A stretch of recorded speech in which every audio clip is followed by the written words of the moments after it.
Welcome to the inaugural edition of the End of Nightmares Within the Ring of Fire. Get your copies today, hardback, softback, drive through RPG.com, or hit me, your main man, up on Facebook, and we get you a bundle on the PDFs, only $75 for the entire of Within the Ring of Fire. Every book out, the first 5 books are out now. You get those for your RPD,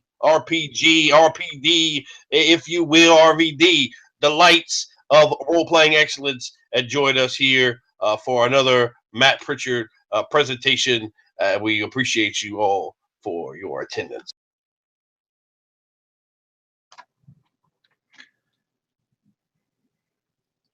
Our scene opens deep, deep in the dark wood, the dark forest of fear, this land of utter predators and terror.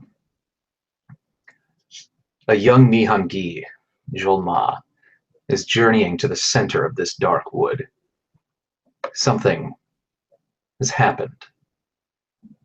Something terrifying, even to the Fae of Nightmares. But being a spiritualist, Jolma, always seeking truth, has entered yet another spirit journey. He has consumed the brews of mushrooms and these other psychedelic plants and roots prepared for him by the other shaman, and is wandering the depths of the dark wood, searching for truth and searching for the voice of Ajira.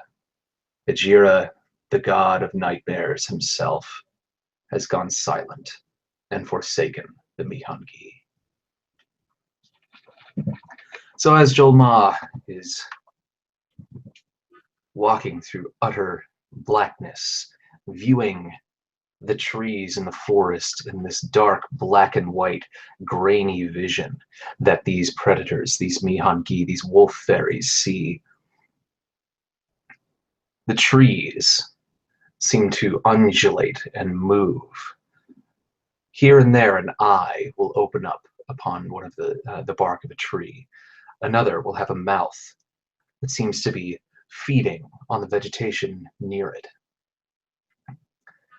And this vision begins to become more and more intense. And Jolma, I'm going to give you a little bit of creative freedom here to describe exactly what you're seeing. And if you want to introduce us to your catalyst and tell us what you look like. So as you can see in the image there, Jolma wearing not much on his person, this being a sacred journey, down onto the forest floor as the dry pines sort of prick at his bare feet, at his legs. These scrapes here and there, bits of dirt on his person as he sort of just prowls very slowly, moves very slowly through the wood, letting the branches and the twigs just sort of gently caress him, as if he himself were simply just another thing, part of the forest itself. I turn and I look, and I see the roots as if they were moving out of my way, or swaying west. And I look up slowly. My brow furrows. The branches. Why do you leave your roots from my path? What is the meaning of this? Where is the call? Sort of say to myself in a low voice, as I'm searching for a call, a song of the children, cousins of wolves. As I move and eyes look and watch me, the ground, the twigs move. Or perhaps I see them moving, if they're really moving. Perhaps it is left unsaid. I slowly move in these shadows, and I turn and I look, and I think They look like Miyagi, but they're much too thin as they move with elongated arms and short legs, or elongated necks, more serpentine than humanoid as they just sort of move off further and away. They don't look at me, they turn and they move away. And I just slowly, like a child lost, follow them and look around in this concerning sight. As you follow these creatures that seem to be a small herd moving throughout the wood, the visions become more intense. The trees, the pines, the branches seem to be pushing you in a direction. You can hear in the wind what sounds almost like a voice. You're not making out words, but there is something that tells you truth. The truth. The truth moves you forward. And as you're walking and your arms are swaying and you see them, you can you notice every once in a while that your fingers begin to crumble away and recombine in your arm and grow once again, looking almost to our human eyes, our own human experience, looking almost like DNA helixes crumbling apart and reforming. And you seem to almost lose your sense of who you are or even where you are. And you begin to see lights. And forward, out in the darkness, you see something. A giant beast. Enormous bat-like wings, pinned to trees, hanging from these wings. The giant head of a demonic horse. Looks up, eyes missing, black ichor pouring from it. And then light, golden light, begins to blast from behind this being until it disappears. And you can see a single point. This light again comes back down to a single point in the darkness ahead of you. And it seems to be drawing you toward it. But this light is too bright. This light is unnatural to your eyes, something that you have never seen before.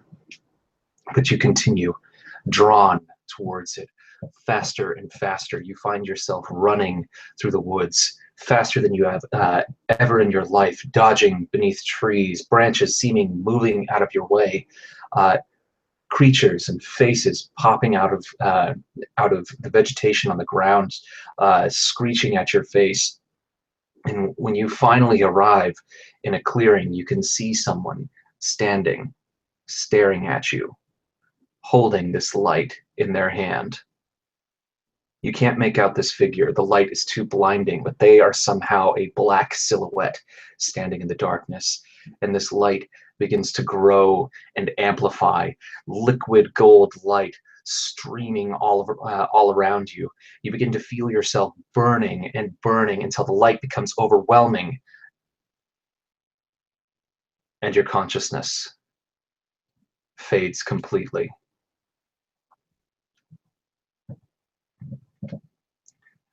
And a bit of time passes. And we find ourselves with a lone goblin shambling through the woods. And I will allow this goblin to describe himself. I look around, just a little over 4 feet in height, maybe as much as 4.5. I look around my body, bandaged in what were perhaps once white bandages around the leg areas and around the feet, long, curved, vicious, hooked talons extending from the front and backs of the feet. the slight claws from the front, a dirty grayish brown cloak that's hooded and hanging over the face. Large eyes peer out from under um, the hood. A posture that's hunched forward, shoulders rolled forward, back curved slightly, head drooping down. An aura of not the highest level of confidence or um, strength, easily unnoticed. Bits coming from under the bandaged, uh, what would suffice as cover or clothing. Bits of mossy like fungus extending outward. The eyes themselves covered over slightly with many of these bandages. A quiver of arrows and a bow sized correctly for the short, slender frame of this goblin uh, on my back. A large bag at my side with a single red painted runic symbol of Ishtan upon it. It is a deer skin bag, and I moved, slunk over, knees bent, moving the clawed feet, making only the slightest amount of noise against the dried pine needles beneath me as I look around. Meh, meh, meh. I look up, I reach up, and I grab something from the tree and start eating it. Mine. Mine. And I start smelling the air. And you begin to smell something. Smoke. Mine. Smoke begins to fill your nostrils. This is a smell that is not something you would be accustomed to in the dark forest. This is a putrid, awful smell to the inhabitants of the forest because the trees are sacred. You do not burn the wood. And as you kind of moving through the darkness, kind of like knock on one of the trees with my slightly clawed finger, like, meh, meh. Just smelling the air. You step past a tree and you kind of look up and you see something that is totally alien to you, and that is there's silver light bathing a clearing. Squint my eyes. And you kind of look up, and the canopy has been broken in almost a perfect circle, burned away, and you can see a single eye of Ahriman peering down through the darkness at you. Mine. Mine. And the smoke is thicker here as you step into this clearing. Trees lie felled around you. Burning stumps, smoldering stumps. And sitting, laying down in the darkness, you can see a wolf fairy. His face and eyes singed a bit. His skin turned a deep pink as if he had been staked out in front of the sun for a very, very long time.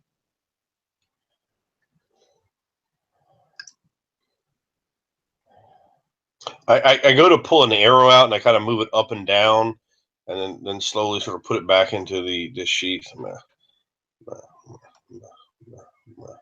I sit there and sort of watch, and I put my nose out, and I reach over and get like a beetle that's been kind of like heated to the point where it's been burned, and just start crunching it. And just sit there and watch, adjusting the bandages around my big eyes, hiding them slightly more beneath them, adjusting some other things on the bandages.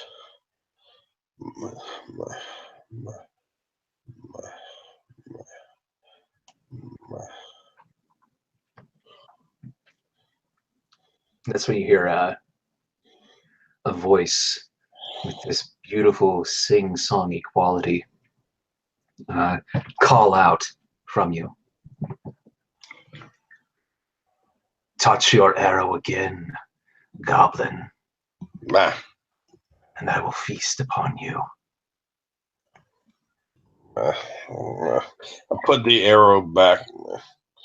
I'm against you. Ma. I'm right against you. Ma. And I kind of contract my posture in even more, almost like a spider crumpling in on itself, becoming even smaller. Man. Out in the darkness across from the other side of the clearing, a female Mihonki, beautiful, steps out and has a bow drawn, pointed at you. And she calls out into the darkness, and two more step in. Two men. And they say, "What have you done here? What have you done to our tribesmen?" My beetles. Mine beetles. My. Good. I speak meshing Ishmati and Ajiran together. I speak to them. They say, "What is your purpose here? Filth." My eye. My point up towards the moon. My eye. My God. My eye. Against you. My. I glare at it from beneath my bandaged up, my big eyes coming through as my clawed hands click together, the nails nervously hitting each other. The two men, they silently, deftly run over to this body, and they look about and they're smelling the smoke. They're looking up and seeing the eye of Ahriman, being accustomed to Ahriman and worship of his cause of unraveling reality. They are not surprised. They do not fear their god above, but they do fear what has breached the canopy. This is unheard of. And they begin to speak very quietly amongst themselves. And they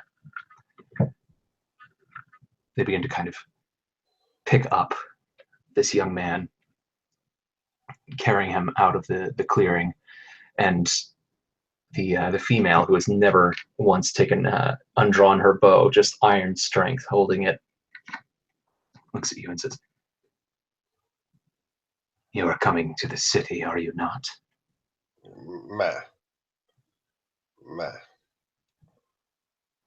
No other reason for your kind to be this deep in the wood. Yeah, big.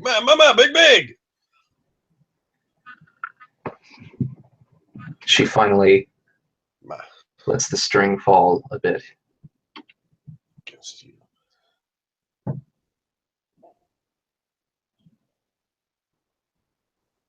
We will see you at the council. And she fades back out into the forest. I'll go over and start trying to pull some more burn beetles off the tree, eating them. You can see them, the two men carrying this wounded Mihongi through the wood, and you can hear them talking. They're just conversational. They don't seem to be threatened by you anymore. There's apparently much bigger goings on in this forest.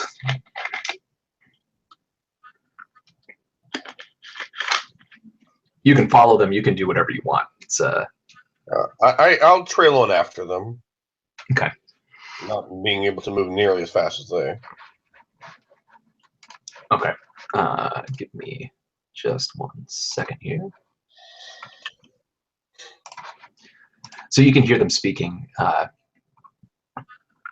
and one of them is saying, We never should have allowed her to go ahead of us. This is exactly the kind of thing I was worried about. These journeys, there's something twisting in the wood.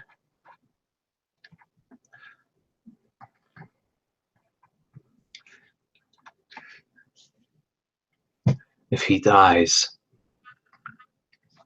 Sorry, I'm getting like a ton of feedback in my own voice right now.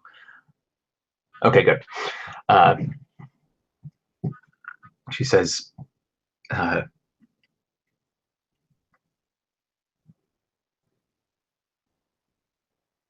somebody have their mic on? Nope. Just you. So I'm getting my...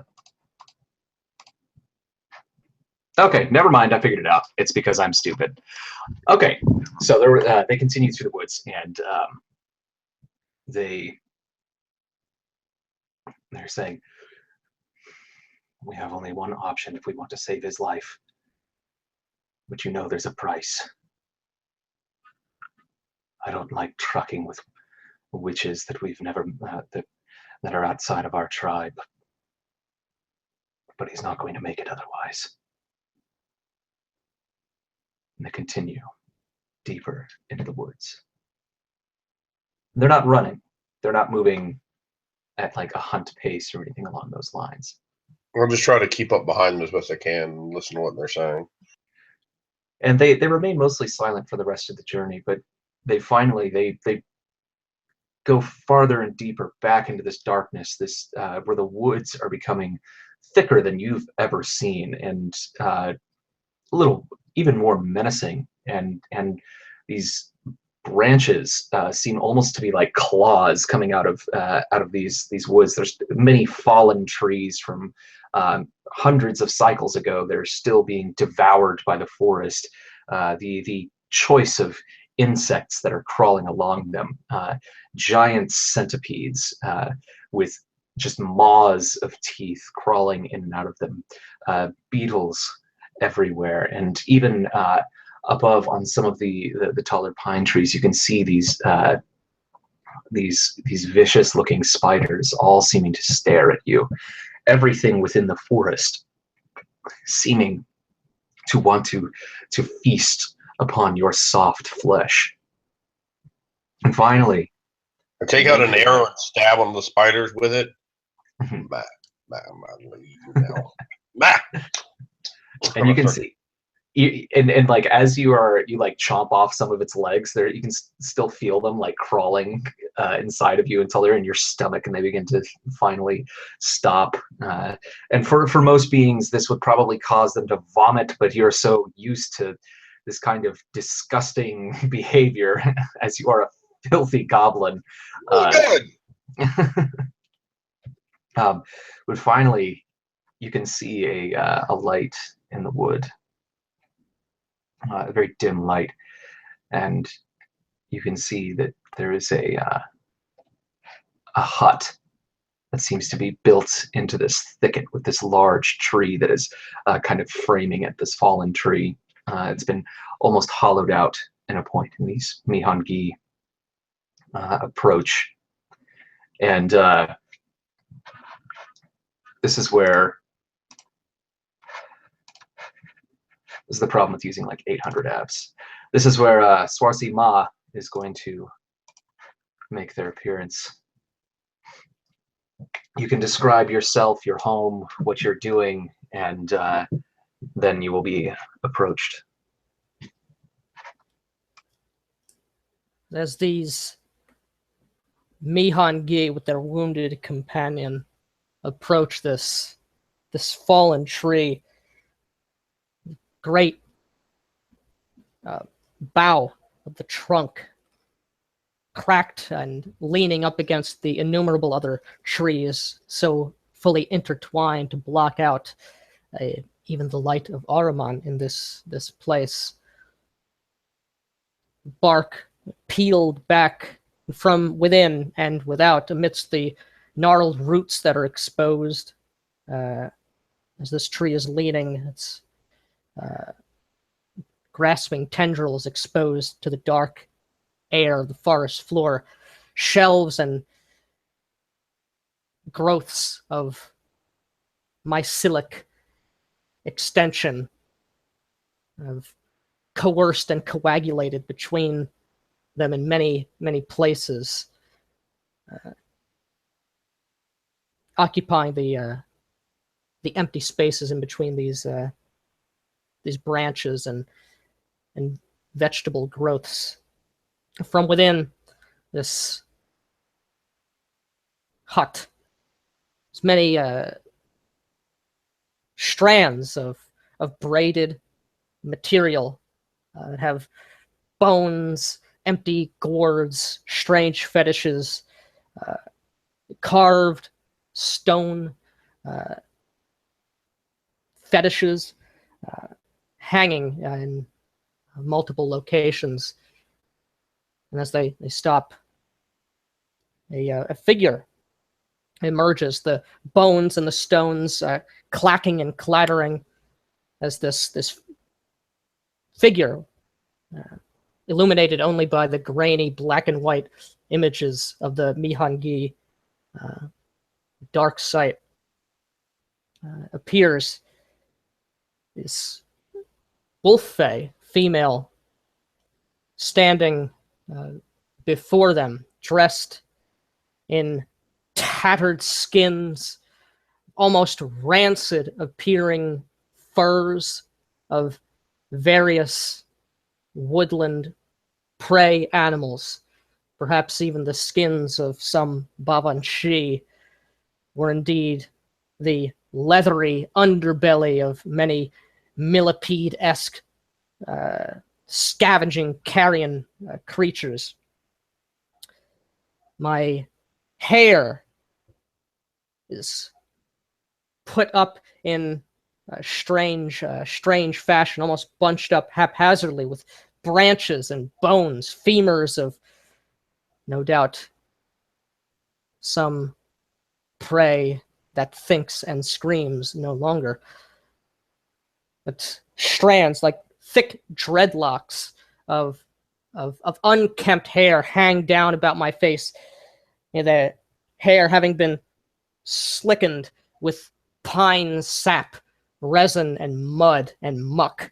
So too is my face blackened, not the ivory alabaster complexion of the wolf fae, where it has been obscured and covered in cracked and dried resin, which obscures my flesh, save for my piercing blue eyes, which look out at the oncomers. Fair eve unto you three. And you can see quite a ways behind them, kind of coming through the woods, this crumpled figure of a goblin, not nearly so deft at woodcraft and nowhere near silent, ugly creature.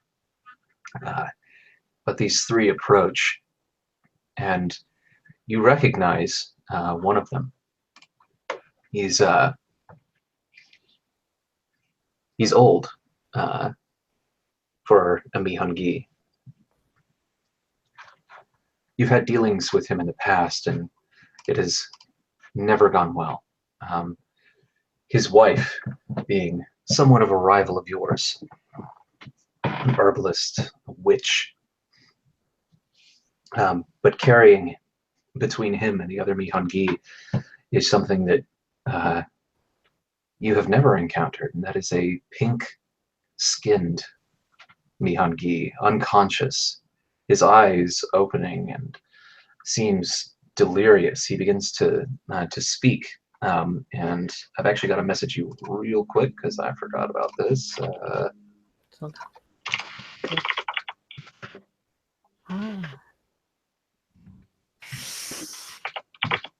Your scent, I know. I do not. Okay, so he begins to speak in this bizarre language, something that you've never heard before, chanting and seems completely delirious, and the words that come out of his mouth, it's almost as if he's having trouble forming them. It's clear that this is a language he has never spoken before. And he begins to try to stand up and is looking around and begins to wildly thrash against the other two, and they kind of bring him down. And this man who you know as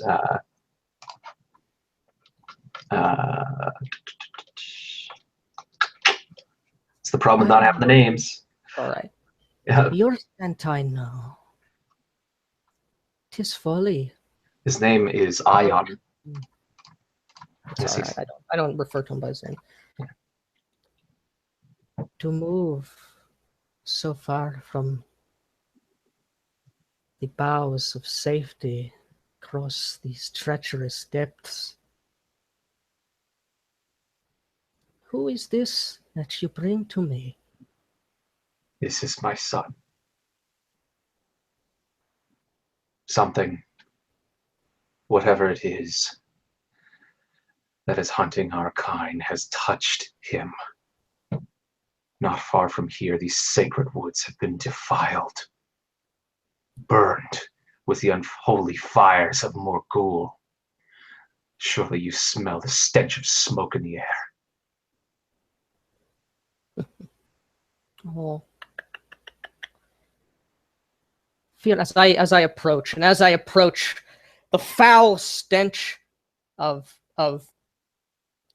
vegetation, of things not of meat and of blood and of fear front their nostrils, but very potent smells of unguents of herbalism and dried leaves and roots, berries, tinctures of such things. No matter. Your son will be safe in fair Sorcia's hands. What afflicts you? As I am now upon them, as I reach out my grotesque, nasty, muck-covered hands to stroke this pink one's face. And when you do, there is a split second of a vision of just an eye, unbelievably bright, that flashes in your mind with a screech that would smash your eardrums and cause your ears to bleed, and it's gone for just a moment. As I recoil my hand, I glare up at my rival. And this young Nihongi is now just like staring at you, like just completely still. And I just glare at him for like 3 full seconds, and I just turn on my heels and move with a purpose back into the hut, as if, follow me. I don't even say it. They are either smart enough to figure it out, or they're not, and they will die. And they follow you in very, very quickly, and they bring him in, and he's beginning to kind of writhe a little bit, but his eyes are rolling up into his head, and he's got like foam coming out of his mouth. And one of them just stops in like the table. It doesn't matter what you have set up. I'm sure there's all sorts of arcane and disgusting alchemical Utterly ingredients. Yeah, just wipes them all off, and they lay him on the table. And Ion looks to you, and he says, "I will pay your price, whatever it is. Save my son." And I turn, I look, and though he cannot see, reading the grotesque dreadlocks, I smile. I turn back. I begin. Well, I know there's one other person to introduce. I don't know if you want me to continue with the scene here. This is we've got Anders. Andrew, you're free to join into the scene if you like. So I'm kind of smelling the air and looking over as I sort of slowly approach. Ma, ma, mahangi, ma. And the younger male turns to you and just mauve teeth. Ma! I like jump back from it. Against you! And when I you do, I crouch up, I grab onto my arrows, and I hold on. It's mine. and when you do, from behind you, you feel these almost talons kind of grip your shoulders as the young female from behind you is breathing on your neck and says, "Do not interfere." Spiders. And so, Lou, as you're laying on this table now, you're still regaining your consciousness, but you are still in this complete psychedelic trance. And the people around you have become these monstrous caricatures of themselves, and their features are bulging out and retracting. Space seems to be warping and stretching in front of you, and this you're hearing these words, this language that you've never heard, and the visions of light. They're just sparkling like fractal images around you as this is happening, and the image of that horse, the face, the eyeless face being crucified, of what you know now and what you realize as you're regaining some bit of your consciousness to be the effigy of Ajira himself, is haunting you. That image keeps flashing back into your mind. This burning light, whatever it was that was being held by this figure of complete and utter darkness and blackness, still haunts you. You can smell the light as you are writhing on the table. And I'm going to let you guys play a little bit of this out. This.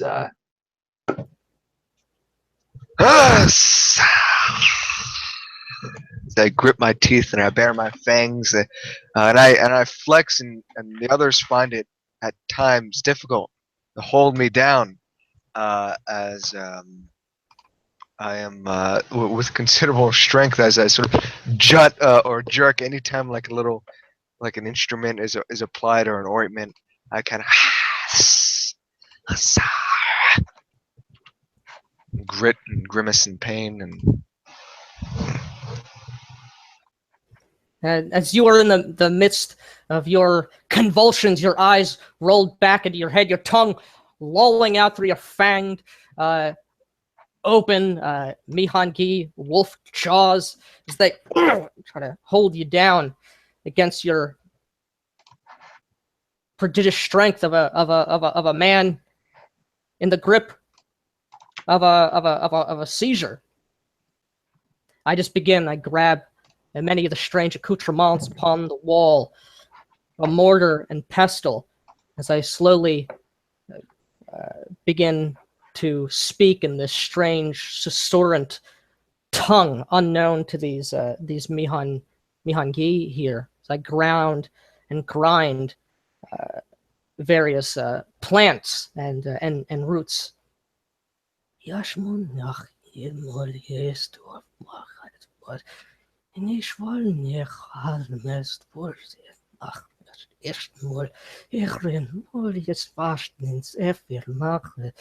As I start to grind, mixing in the ground roots and vegetation with blood, creating a thick, gloopy substance that I just glob in with my full Mihangi,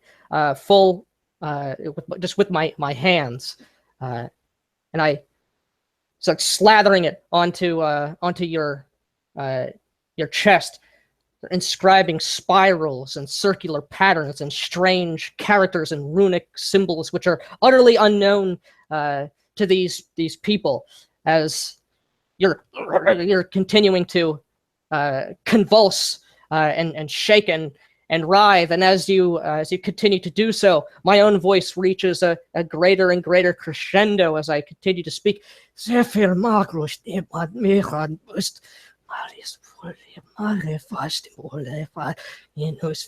as I begin to hold your face into my hands, and almost kind of I move your face almost as if we are in a strange embrace and beginning to dance. As I continue that susurrant tone, as I take a gnarled thorn, I pluck from the actual living growths from my abode here, mixing it down with that mixture which is still in my hands. I look for my fingers and I approach you, and I holding your jaws, which you're continuing to do as you have done.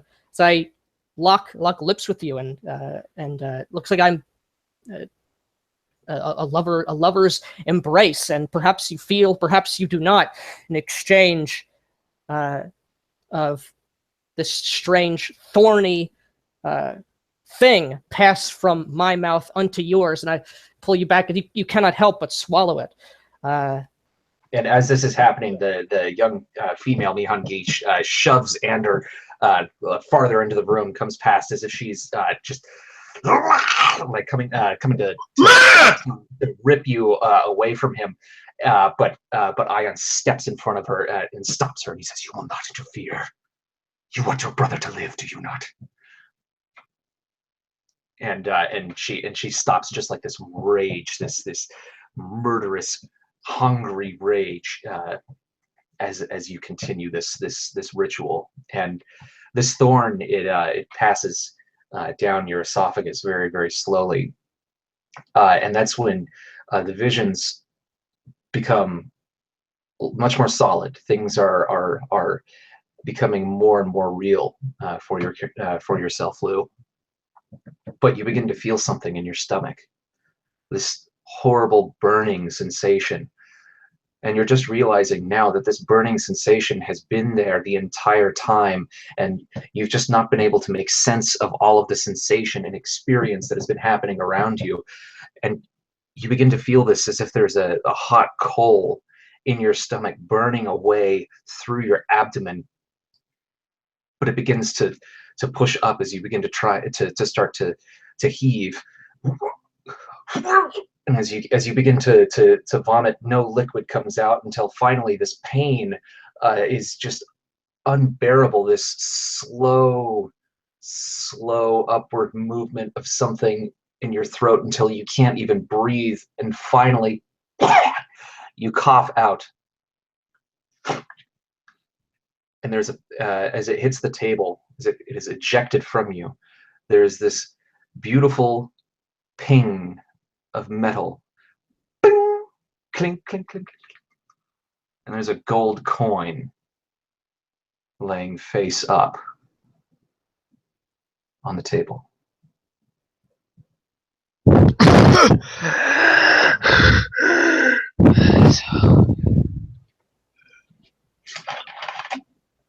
I scurry away. Ma!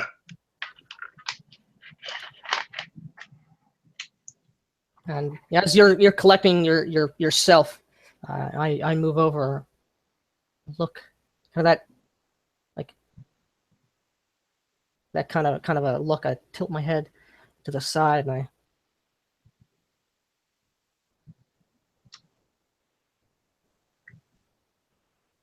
I examine this thing. I feel it in my hands, not seemingly afraid of the blood of the sun. And the other Mihunki kind of are recoiling a little bit as you're twisting this in your fingers, knowing how vile and disgusting a betrayal of your own kind this is, to even suffer this to be in your sight. And Lou, you've regained most of your consciousness. You feel, your skin seems to be burned. It's tingling, but you are not. You haven't taken like health levels of damage or anything like that. But your kind of sense of reality has come back. Where am I? Where am I? What is this place? Who are you? Like his turn, holding that coin in my hand. I just grimace a bit at it, just looking at it. Ooh. What is that? You have traveled far, young one. Whether in the lands of flesh or in the vast expanse of the spirit, 'tis dangerous to travel to lands of reed and gold. What were you doing there? My nostrils, as I look up at you, I sit myself up. My nostrils just sort of flare a moment as I, I just sort of get up, and I turn away from you, and I just sort of look at the other Miyagi, scanning if I know who they are, and utterly like overlooking the goblin, like on the far room. Yeah. Indeed, And indeed, you I do. realize Is that your father, your sister, and one of your brothers are there? Your mother nowhere to be seen. So, I turn and I look at them. I don't say their name or anything. I just look at them and I give them one look like, "Ah, it's good. Like I don't smile. It's like this weird sort of family's here. Everything's okay. And then like I scowl a bit. I turn my mouth, neutral face just sort of turns into a bit of a scowl. Uh, and just like as I turn and I look at this goblin thing, and I just looking at it, you see me just like eyeing you up completely. Just Meh. Meh against you. Meh. Meh. I have an arrow in my hand that's covered like in just filth. and like I look at him and then I look again, Mahangi. Meh. still ignoring like the one with the dreadlocks, the coin, kind of like probably looking at again. I look at first, I look at I'm squatting down in the corner. I look at my father. I look at them like as if like I look at them like for reassurance, like who is this goblin? Where that kind of thing. Like, but I don't say that. I just kind of turn to them. And Lou, if I'm correct, please correct me if I'm wrong. You do have some sort of mystical sight, correct? Yes. You can, and actually, see, this is some detail. I can see mystical energy. Nick, I just messaged you. But I turn to them and I just look for a bit of like reassurance, like it's like a slightly questioning look that a Miyagi will get, like why is there a goblin here, kind of thing. Yeah, they don't even seem to do that. It's like there is just nothing but like horror and concern on the faces of your family. And as you turn back and look at this bog witch standing before you, who's still playing with this coin, you can see that there is mystical energy radiating from her. And I turn back and I look at her and I look at that coin. What tribe are you from? I do not recognize you. Oh. When I turn back to you, as I hear the meh, like, oh, there's a goblin here. I look back at that thing. I turn back. I glare at you and try to show some like a bit of a fang for a moment, then peel my lips back like solemnly like this, hiding my teeth. Yep. This is. Let me. You know what? We're all friends here. You actually, as you are coming to, and you're finally the last of these visions are fading, and this is why you've realized that this bog witch before you is energized with mystical energy. Lou, you can see that this goblin is also touched.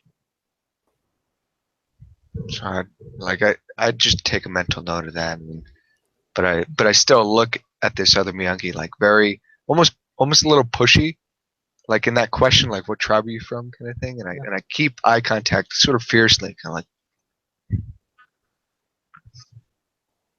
Well, how the cycles turn. What strange folk do come to my wilds. I am of your tribe, though you may know me not. But I dwell not with your kin. Like I kind of give like a meaningful look to your father. Like, yeah, that's right. You know, And he's just looking at her in utter disgust and contempt. but those who have need and are willing to pay the price always find me. He says, and your price will be paid. But there are more important things. We must make our way to Dathliniak. It's not far from here. Yes, I'm sure you've heard the whispers. I have seen the events to come. And I'm I sure know. that you've seen what is happening in the dream. I take a deep breath. Like I'm not even sort of looking at him. So I sort of just look up, almost I'm looking to something that's totally ethereal and not. But I grab, a gourd. I fill it with some strange slurry of mixture. I give it to you, Lou, as if like drink it. It'll make you. And I take it and I look at, again, it's not like a complete look, but just like a side look at my family. I just go,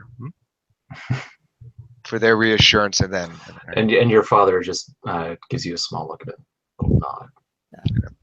And it is you have to resist to gag, as it tastes horrendous and unwholesome, of semi-coagulated blood of probably a multitude of different creatures mixed in with various powders and Ajira knows what is mixed in with this, but it is not toxic, to your being, but it is horrendous to the taste, for sure.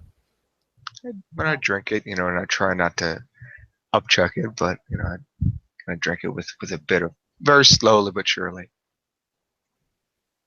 And then afterwards, I like throw my legs, I swing off the table as if getting ready to stand, but I there's a little trepidation as I look at my bare feet and I look at the ground, and then I hop off. I A little woozy, a little staggering a bit. have seen you before this eve.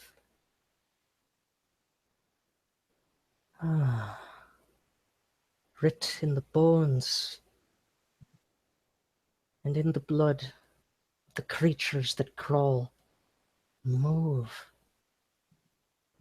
As I turn back to you, and I hold out like a hand almost to caress you, but I don't actually touch you.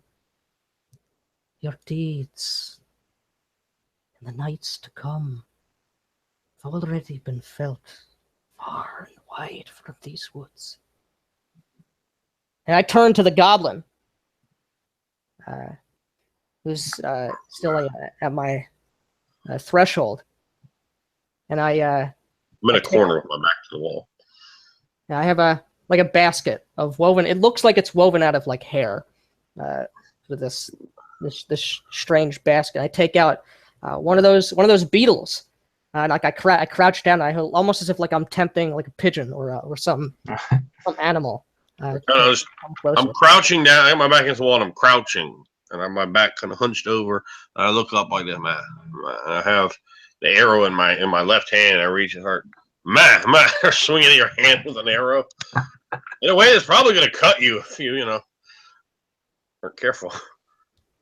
Yeah, What's going to do me? Mine. It was mine. It's for me. My gift not having that. And I just smile. Whether it's weird particularly to the Mihan Gi who might understand it. Like it looks almost maternal, but probably to your sensibilities that is lost. But I don't sort of toss to you, but I sort of leave it like on the ground, like just out of your reach. I throw a pine cone at you. It comes from somewhere inside my cloak, and the flying cone goes like hurling right at your head. Yeah, Fairly decent accuracy. It certainly hits me. I mean, better, I'm gonna get you. Do stupid. I want mine, and I scuttle up. I don't actually stand up as anything ought to. I scuttle towards it with one of my hands, kind of pushing on the ground and holding the arrow, and I grab the beetle and put it into my mouth very quickly. I go back to have my lips like this as I crunch on it. Part of the outer shell comes off, just falls on the ground without me seeming to even care. Yeah, for sure. Like and I crouch back in the corner with the arrow in front of me and kind of wave it like that, as if someone's going to come and try to take the beetle from me. Yeah, I mean, I don't. It's seeing you as well. Stay back. Traveled so far, and like I just continue to like speak to you. Like you don't answer me. I turn. I turn and like after sort of reconstituting myself from drinking the strange mixture, I again look to the other Mihangi, and I look at my father and I give him like a very sort of Mihangi sort of look, like this is scaring me, but I don't want. I'm trying not to show it, and I just say to him like in a low sort of voice, I've seen a vision. But then what I'm not saying is conveying, and it's scaring the shit out of me what I just saw, But and he says, enough of this. We have much more important things to take care of, and we're already late. The council is to begin one night from now. He looks to the other Mihangi, and then he looks back to Zasha and says, you know me, and I am a man of my word. You will be repaid. But we have been summoned, all of us, yourself included.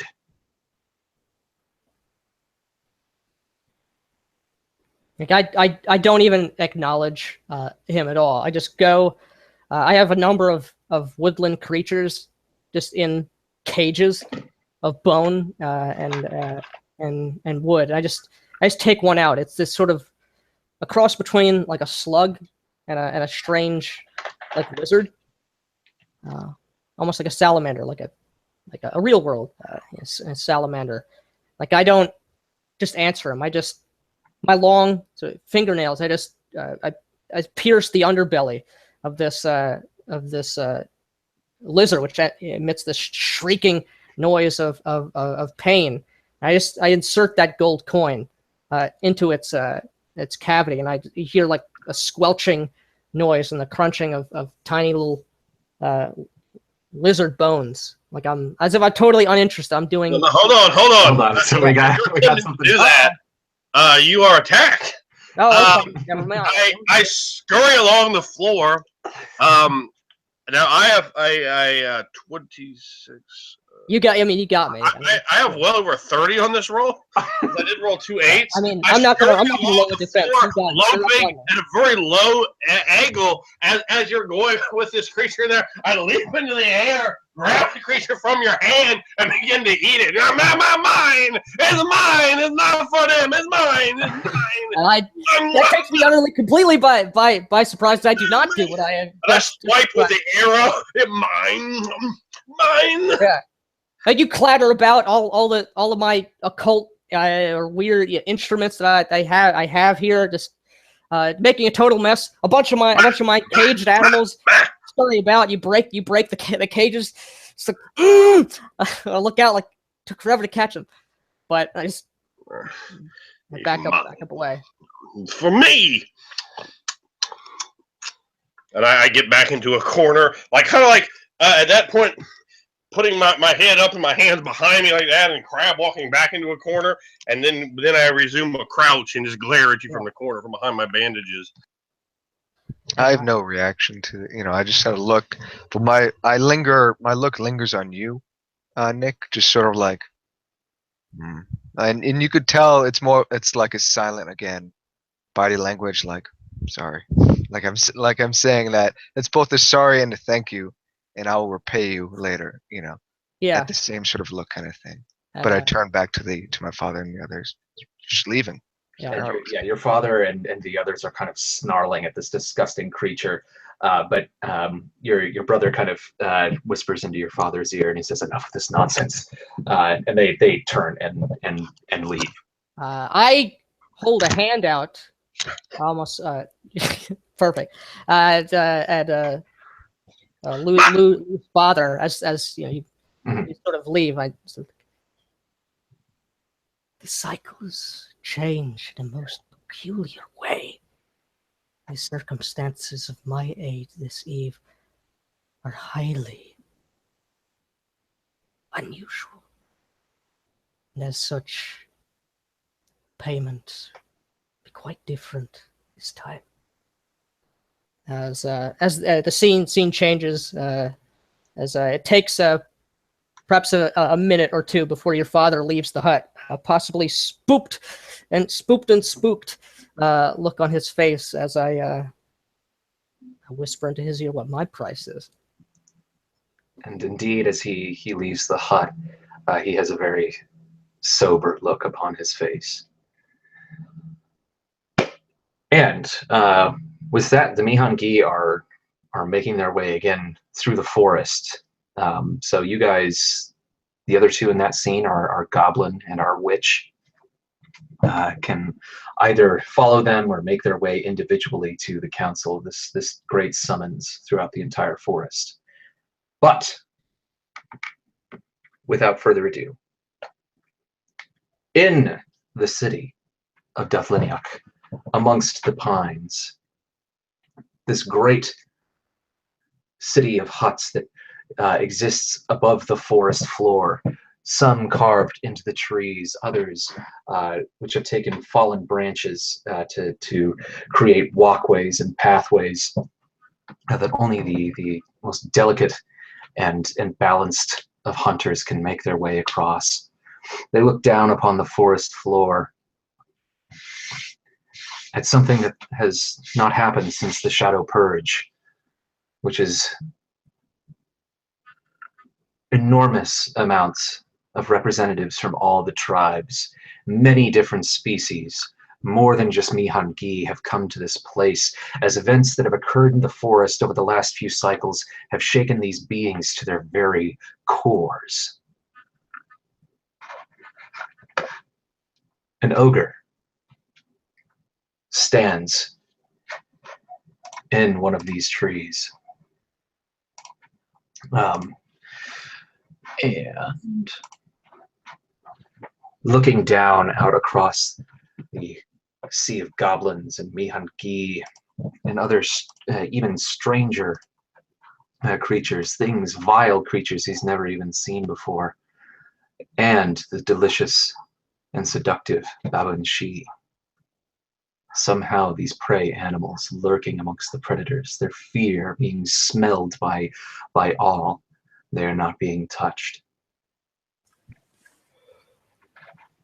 This ogre stands, and a voice speaks from behind him. An old voice. One of the leaders of these many tribes of wolf fairies. Vidin speaks. Never within my lifetime have I seen anything like this. This frail, decrepit old Mihangi shambles to the edge, standing more than head and shoulders below this enormous ogre, who's pounds and pounds of muscle. And he looks up at you, and he says, "So many cycles ago, I spared your life. You've protected me from my own kind, but now something much different threatens us. The stories and the whispers. I thought that they were just tales of terror for a very long time, but my family, out in the woods, were found slain, flayed, crucified, village burned,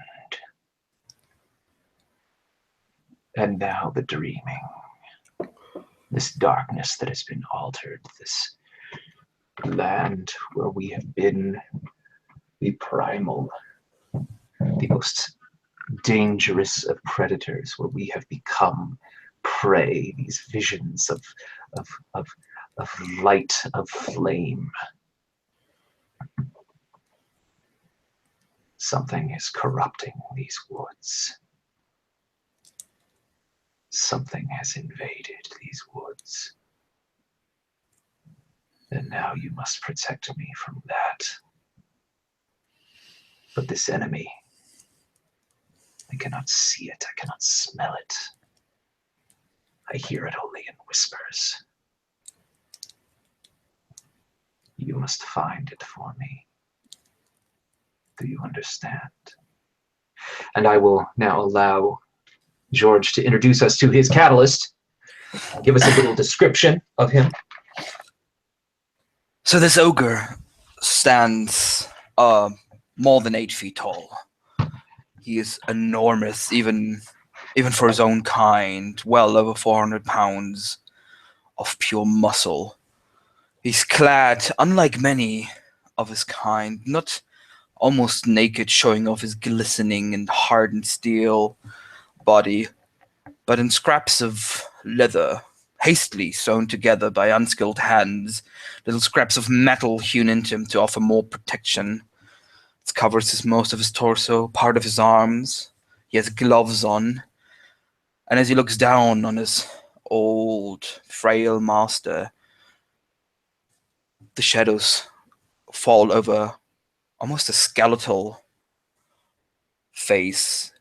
Maybe the most hideous ogre anyone has ever seen. His nose has been bitten off, only 2 holes in the skull where the skin has grown again, leaving one of his ears is ripped clean from his massive head. There's a giant hole in his cheek where you can still see the marks of teeth of a wolf fairy that has bitten it out of his face. You can see his own teeth and parts of his jawbone underneath, and when he talks, it moves in a horrific way. It's a horrifying creature to look at, and he shoulders this enormous hammer on his broad side, and he looks down on his master. A foe. I can't see. You can't smell. How am I to crush it? He says you will find it. It will show itself. These cowardly creatures, whatever they are, this disgusting corruption that burns the wood, that hunts our holy men. It will reveal itself, and it will be stopped. He nods. He pounds on his broad chest. Then I will be the first to slay it and bring you its head. He says, good. I grow weak. My mind begins to slow. I am not long for this world. And you, someday your debt will be paid. But not today. As he looks out, there's more and more. There's like, so you can see out in the darkness, even though the trees are very thick here,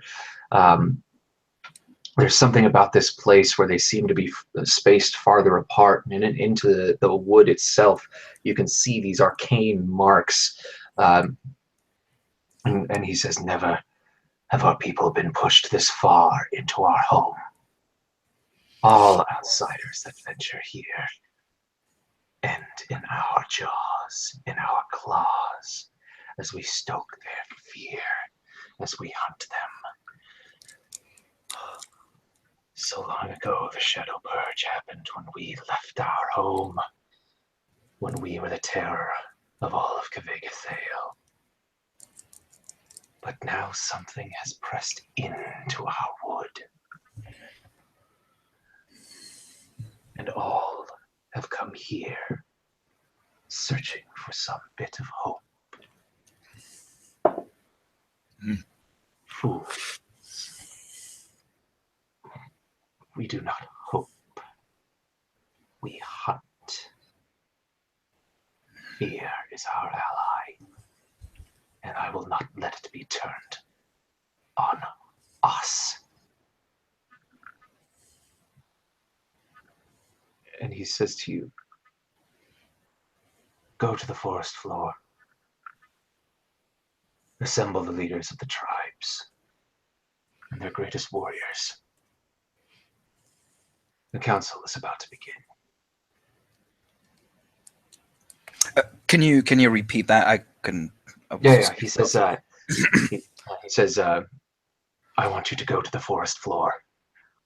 Assemble the leaders of the tribes. Bring their greatest warriors for our council. It will begin shortly. Mako will do this.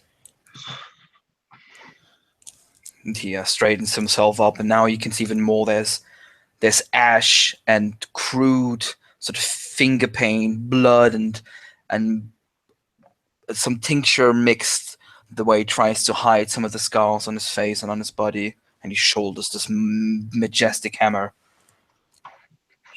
Your will, my hands. And he starts moving along these beautiful contraptions and ladders that are way too small for him. He almost looks goofy in a way as he makes his way down to the forest floor. And as you do, something kind of just brushes past you, almost like caresses the musculature of your side.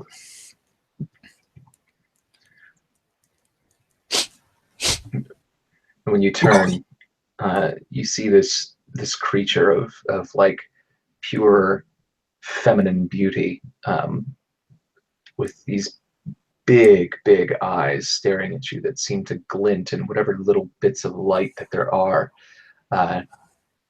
Pupils just dilated with this kind of hunger and lust. And as you look it over, you see that it's got, while humanoid, it has these aspects of a deer.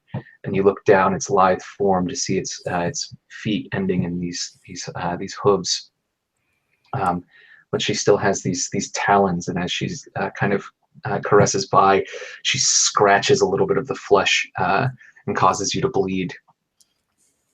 And looks over her shoulder and darts off into the darkness. He's with his enormous fucking hand. He tries to catch her, to grip her as she pierces his flesh hopelessly. And as you do, she bolts faster than you have seen anyone run. Even the fiercest of the Mihongi warriors just off into the darkness and into the brush. He grips just night and shadows. He growls. He looks inside. Takes the blood and just smears it on his face. And so at this point, Lou, you and your family and possibly the others, if they have decided to tag along, are entering, and you witness this Baobin Shi, and you can smell and feel the fear in the air that she has, but there's just kind of almost like this vibrating energy emanating from her as she scratches the back of this ogre and darts off into the darkness. And you see the terrifying visage of this just giant ogre. You've heard stories of this man, of how he has crushed the skulls of would-be assassins. You know who he is. You know his name. You know that he protects Viden, one of the oldest and most cunning of the tribal leaders. I turn and I look at my father again. Like when I see that Babanshi and like we all like I assume that he smelt and knows, so I just turn. I don't say anything. I just turn to him and like again for reassurance, like is Babanshi here? Huh? I just that slight questioning look, like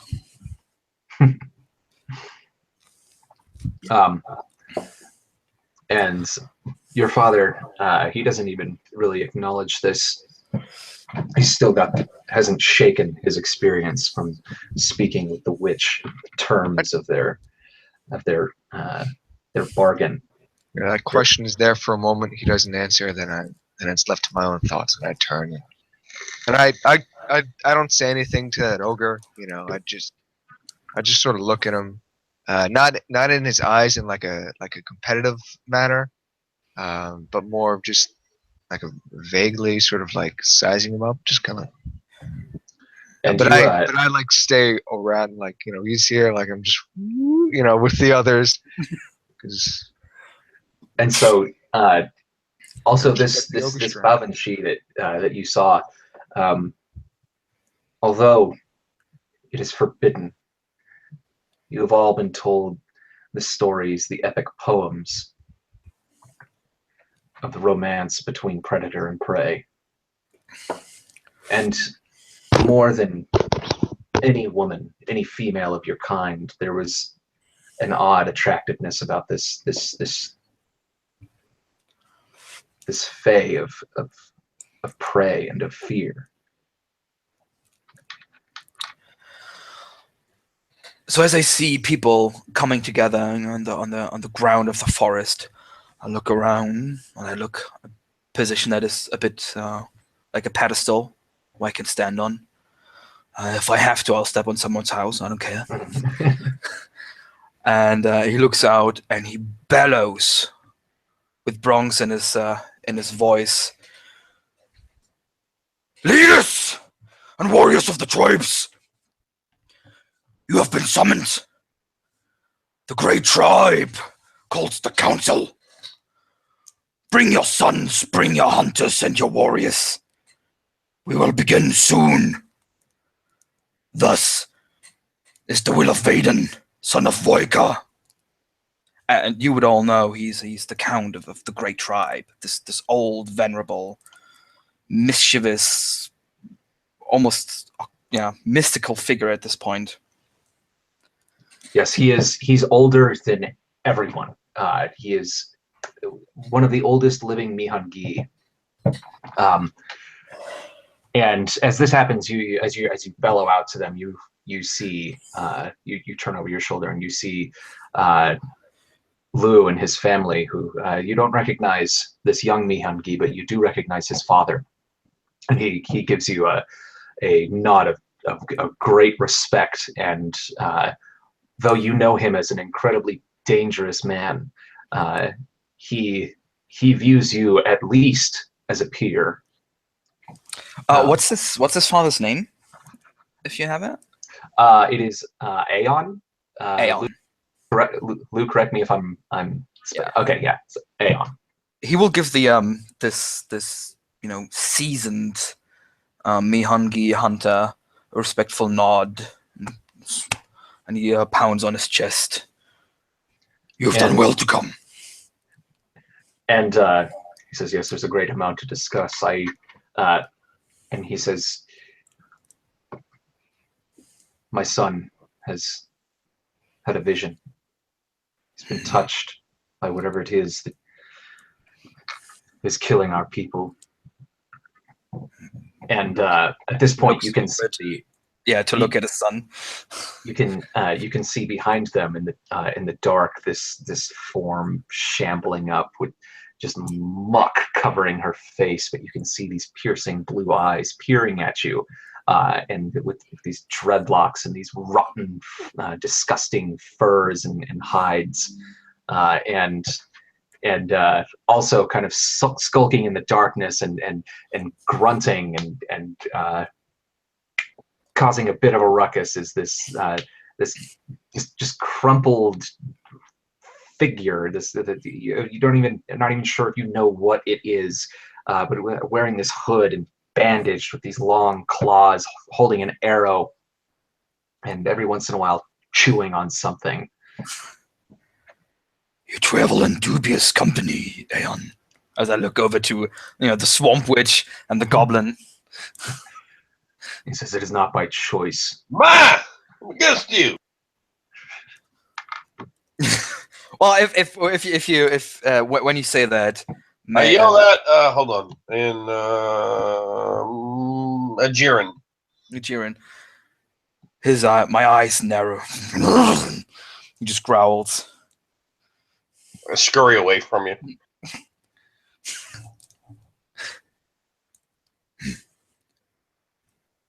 Well, make sure they attend the council. All voices are needed. And we will hunt and stalk and kill the thing in the woods. He says, "Indeed we will. I have seen too many of my family killed, skinned, crucified. I will not stand for this." Said, "That way to go." He says, "I've never seen my people so afraid in their lives. Something is unprecedented. It disgusts me." He nods. I've been among you for many a time, and rare is the sight of a scared wolf. And at that, more of the different tribes begin to come in silently. You begin to see these figures dressed in complete blackness, skin white as sheets, beautiful, terrifying, their elongated ears as the tribe of the hunting moons begins to filter in. As they did, many of them not blinking. And amongst the trees, you can see some of these. You see two of the most beautiful figures, dwarfing the beauty of anyone that you've seen before. These fae, these Nixad goddesses, stepping out, overlooking this large gathering. And that is when the stench begins to filter in, and you can hear the hooves and the grunts begin to come in, these disgusting oinking noises as Mihun-gi, riding these filthy and terrible hogs, begin to come in as well.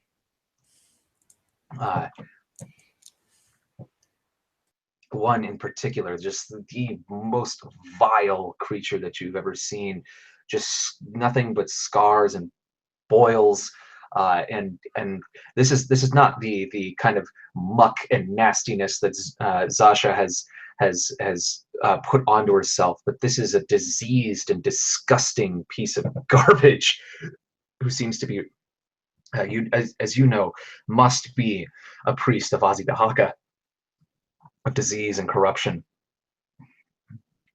They begin to filter in more and more. And those of you with mystical sight can see out amongst many of these beings out here seem to be touched. And in all but the tribe of the Hunting Moons, there seems to be an aura of uncertainty and of fear. And that is when Vidin steps out to the edge of his deck up in the trees, and he looks out to all of you. And he says, "My kindred, we are gathered here because something invades our lands. For too long we let this be mere stories, the ravings of what we thought were lunatics. But the threat is real. You have all stepped into the dreaming. You have all seen the light penetrating this darkness, corrupting our silence. But do we become like our prey?" And there's a kind of a chittering noise as you see some of these Baoenshi begin to make their way into the crowds. And one of them speaks out and says, we told the tribes of this danger. You have sat too long thinking you are the predators of all predators. This is not true. But you know who notice these things first is prey. We who are the perfect prey. We tried to warn you, but you did not listen. And you guys can jump in and participate, any of you, during this at any time. I just watch them with like a look of you shouldn't be talking right now, and it's like kind of almost like a threatening look. And I just sort of like posture up a bit, like, wait, who is this? Like, because I don't really know who this person is at the same time, but it's almost like, it's instinctual. Like, wait, you shouldn't be. And this is like an older Baoenshi. I'm going to have Lou in between me and them. I have absolutely no one want to have any of these despicable Azadeh Hawkins near me. They don't want to have one of these hogs start eating me. So I'll become very quiet and actually stealthily move with him being quite large in between us. I do not address anyone either. I just anyone near me can hear me just muttering and mumbling to myself underneath my breath. I have something in, like I'm whispering to something in my hands amidst just glares of just almost hatred. It's pretty much everybody else assembled here. Occasionally I let it go and just moths, other flying insects, or skittering spiders, millipedes, and strange things. That's all I do. One of the Unravelers, the tribe of the Hunting Moons, steps kind of forward as this Baoenshi is talking, and just very calmly, very quietly, and in this, you would think, this, as all of you just want to tear the flesh from these creatures, rip them to shreds. Their fear is not. It is almost like it doesn't exist. They do not fear you because there is something worse out there. But he looks at her and gives her a shiver down her spine as he just very calmly says, "You will silence yourself, or I will silence you forever. As we will silence this world. In Ahriman's name, we will remake it. We will be perfect." He says, he looks out to the others. He says, "Ajira may have created us, may have given us light, life, inspiration. But it is Ahriman that you should trust. Our lands have not been touched. Our warlocks, our spiritualists, they have come here with us. You are going to die, every single one of you, because you have denied the truth of oblivion. Nightmare, fear, these are nothing compared to the silence of the living darkness. We come here not to offer help to you. We come here to witness only the inevitable and to offer our sympathies for those who would turn their backs on the truth." And he looks up at Vidin. He says, "You are old and you are clever, but the eyes always watch. They pierce the canopy. They pierce your soul. And you are found wanting. You will be unmade. And we will watch and we will smile, and we will remember you when the new age and the new world comes. So when he says that, you will be undone. Magor steps up. Are you threatening my lord? And he looks at you with no fear in his eyes whatsoever. And he says, "No, I am only reciting our gospel and our truth and the inevitable. Ajira is nothing compared to Ahriman. Why do you think it is that he's gone silent? Why do you think it is that he does not visit you and speak with you in the dream? You speak of light in the world of nightmare. There is no light. This light is a lie. Ahura Mazda is gone. He is dead."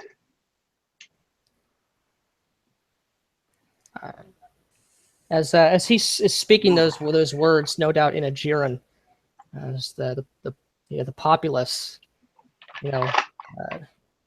Aeon, perhaps Lu, perhaps Mamaga, as that muttering begins to become somewhat louder, and I begin to shake almost, as Jolma did some hours ago, as I to convulse, and my eyes, those pupils, that brilliant blue fades away into utter blackness of as the pupils sort of just dilate,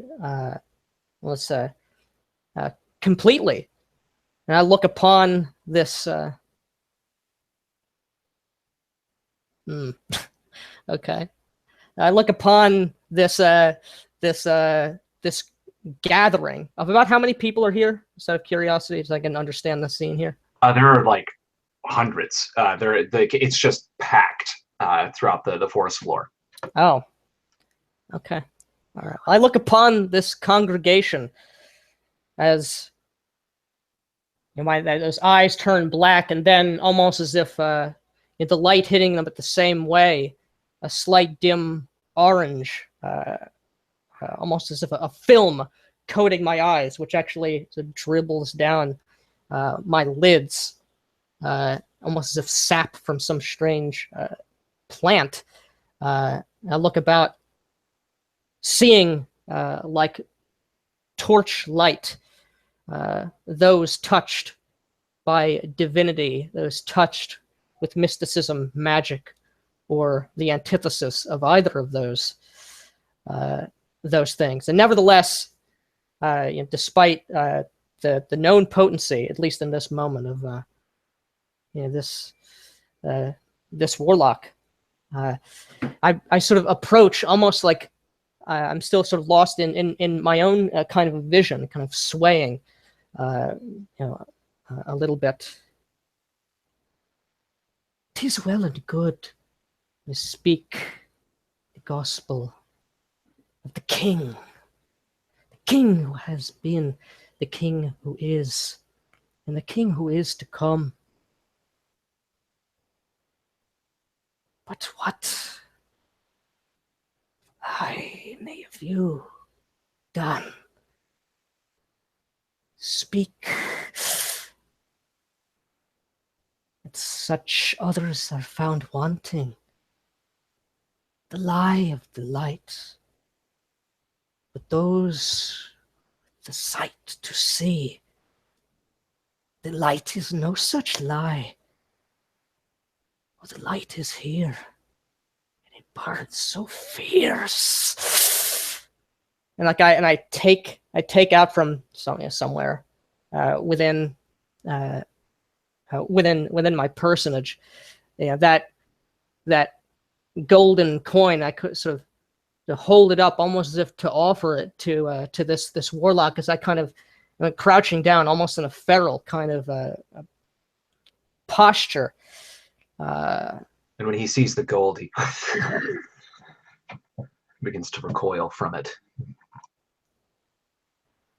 Who amongst this congregation knows the secrets that dwell behind the rays of the hated sun, of the plots and the ploys that they hold within their hearts? Too long have you. Like, I look first at that warlock, like I'm like giving him like a, like yeah, you're a warlock, but like fuck you. And then I turn it to the Bavanchi, to the ogre, who's, you've boasted, come forth, Mygor. And that guy, and I turn to you, Mygor. I hold out that gold coin. I know your kind well. Do not fear the light, you yearn for it, yes. Come. Like, I hold up that coin. He. Oh, sorry. Do you want to go on? No, that's good. He grabs. He looks down at you like what the fuck's going on with this bit? And Crazy. grabs your wrist first, with an iron grip, and then takes the coin out of your hand. He smells on it, bites on it. Where did you get this? I just sort of give a knowing smile for a second. You still, like, you've got me. Like, I'm clearly in pain, but I don't resist. And that's when Ion speaks up, and he says, "That was plucked from the belly of my son."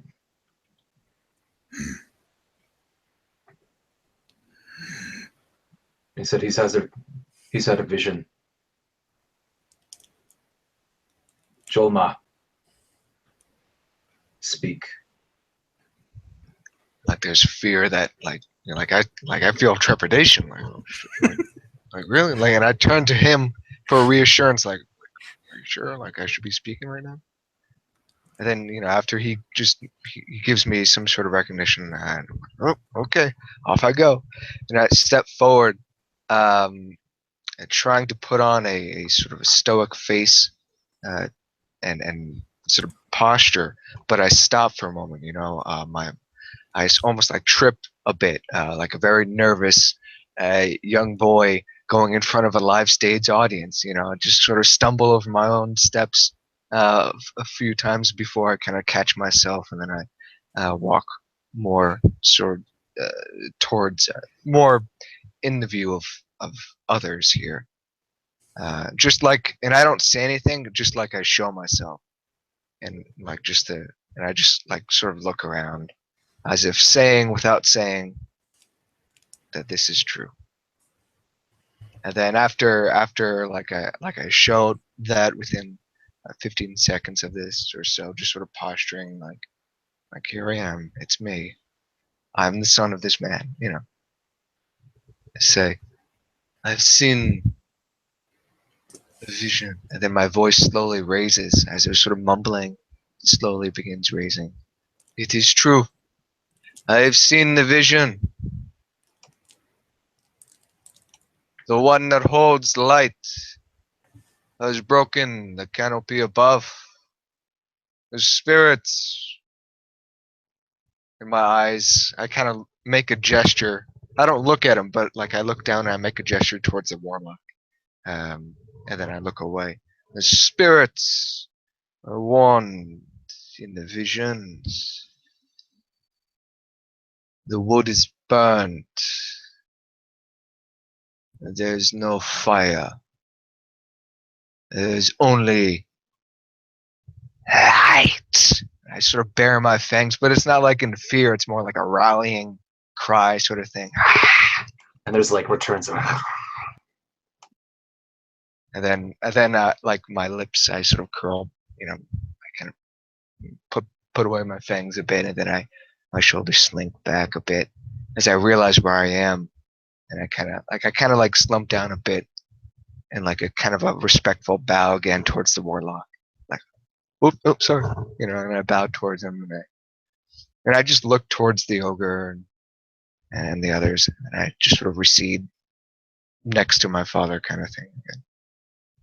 And I like make a gesture to the ogre that's holding the golden coin, as if to say, "There's proof."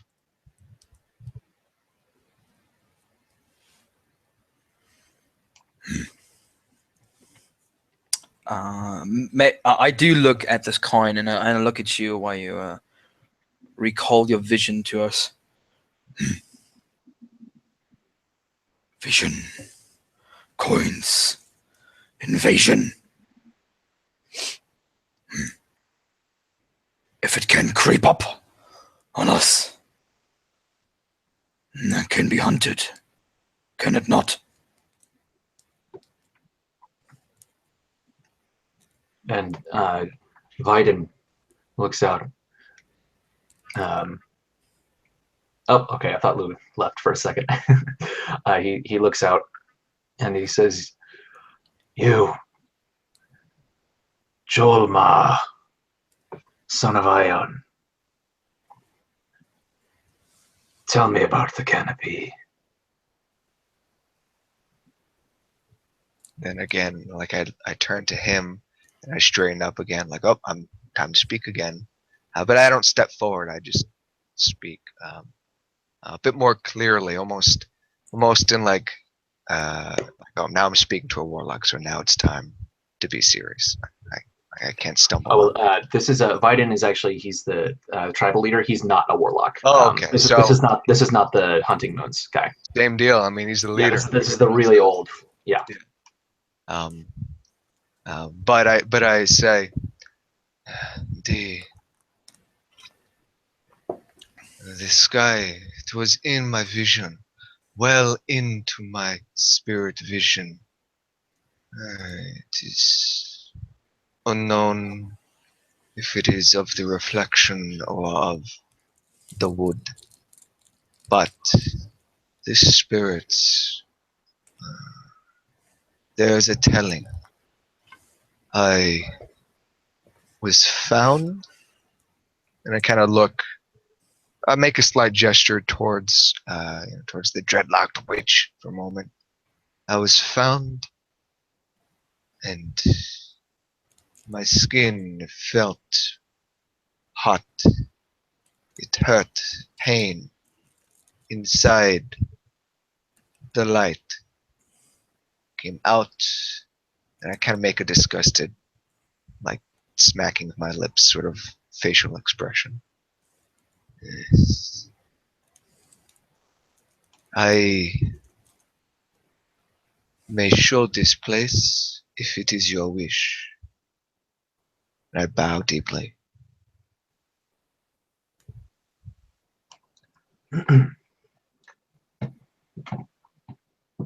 He says, "You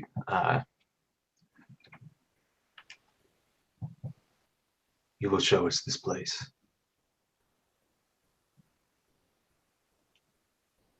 He looks out, and the Baobanshi, once again, this old Baobanshi kind of steps forward and says, This is nonsense. Nothing can penetrate the canopy of the dark forest. Not even the eyes of Ahriman. He can, of course, see and feel all of this reality. But he does not look down and see the physical. He does not see us. We are protected from that.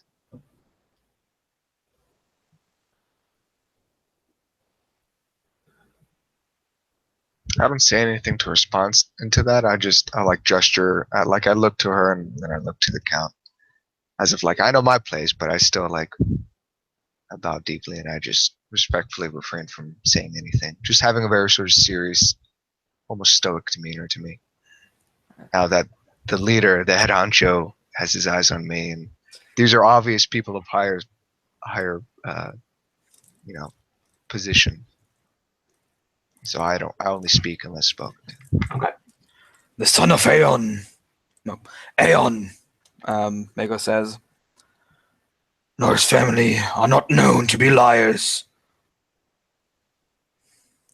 And he says, indeed, they've always been honest allies of ours. And he looks out to the Dahakans, and he says, which is more than I can say to many here. What say you, filth?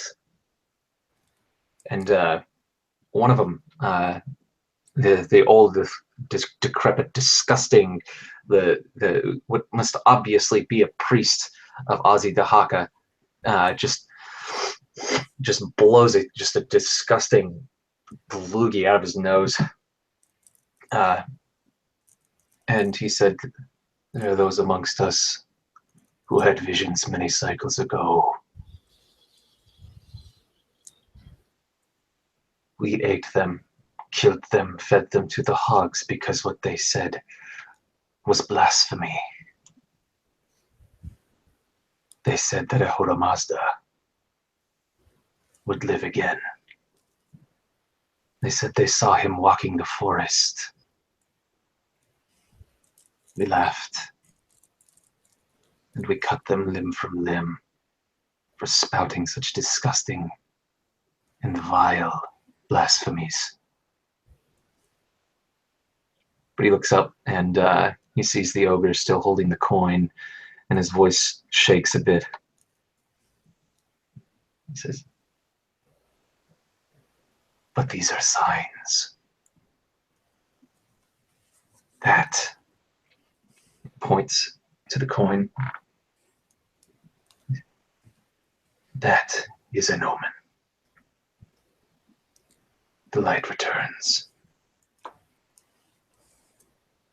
And there's like this huge kind of uproar of like disgust, and like people are shouting, "This is nonsense!" Ah! You know, this huge kind of rabble. As the oh, blasphemy, the rabble goes on. You know, I just emit this this breathy kind of laugh from deep within in my chest that rises in a kind of an almost mad cackle as I that's right, that's exactly right, that's exactly that face. I speak a few words in a strange language. I turn, I look at the ogre, my smeared muck arm from your meaty fist still bearing the mark of your prodigious strength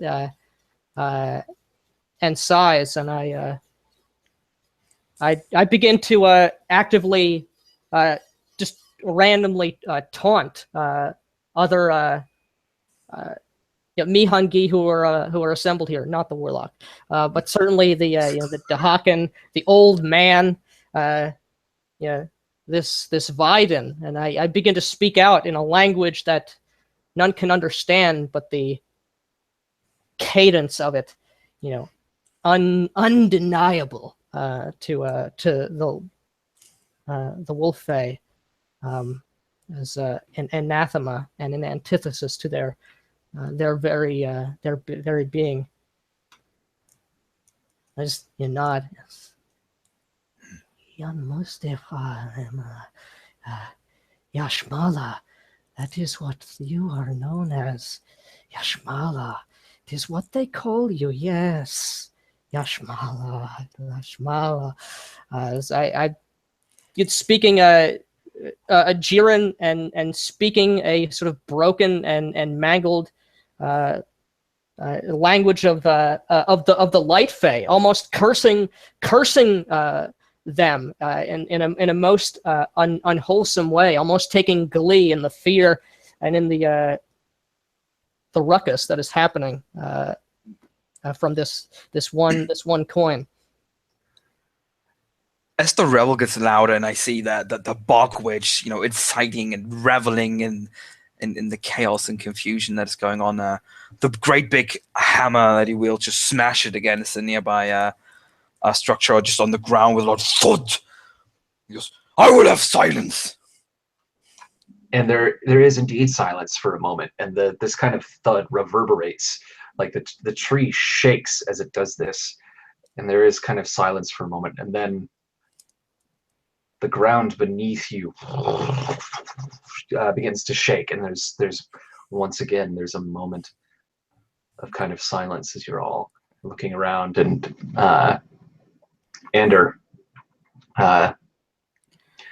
you begin to feel the hairs kind of raise on your back, starting at the base of your spine, going up slowly as you can feel something behind you.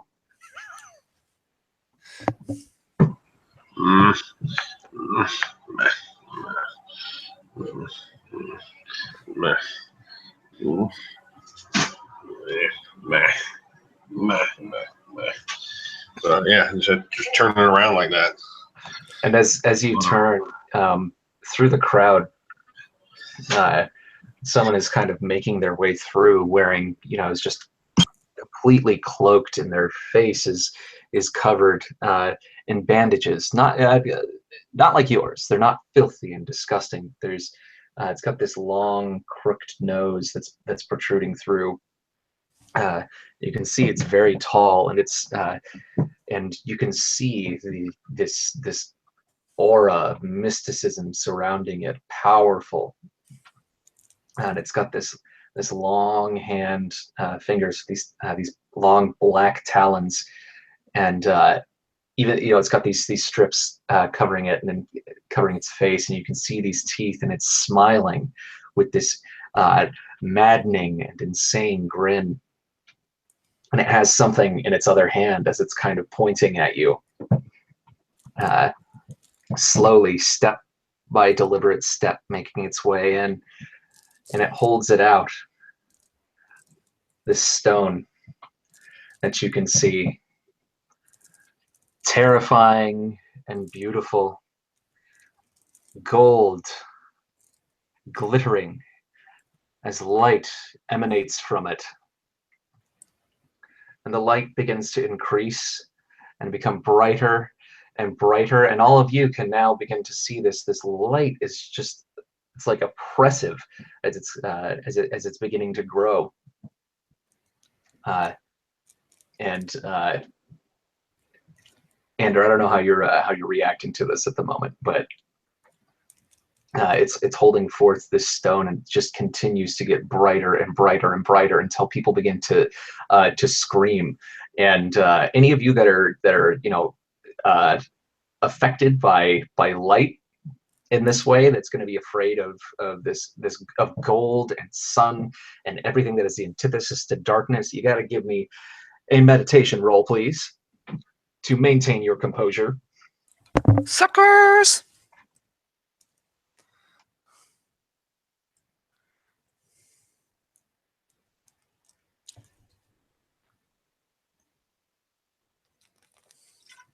This is against fear. Yes.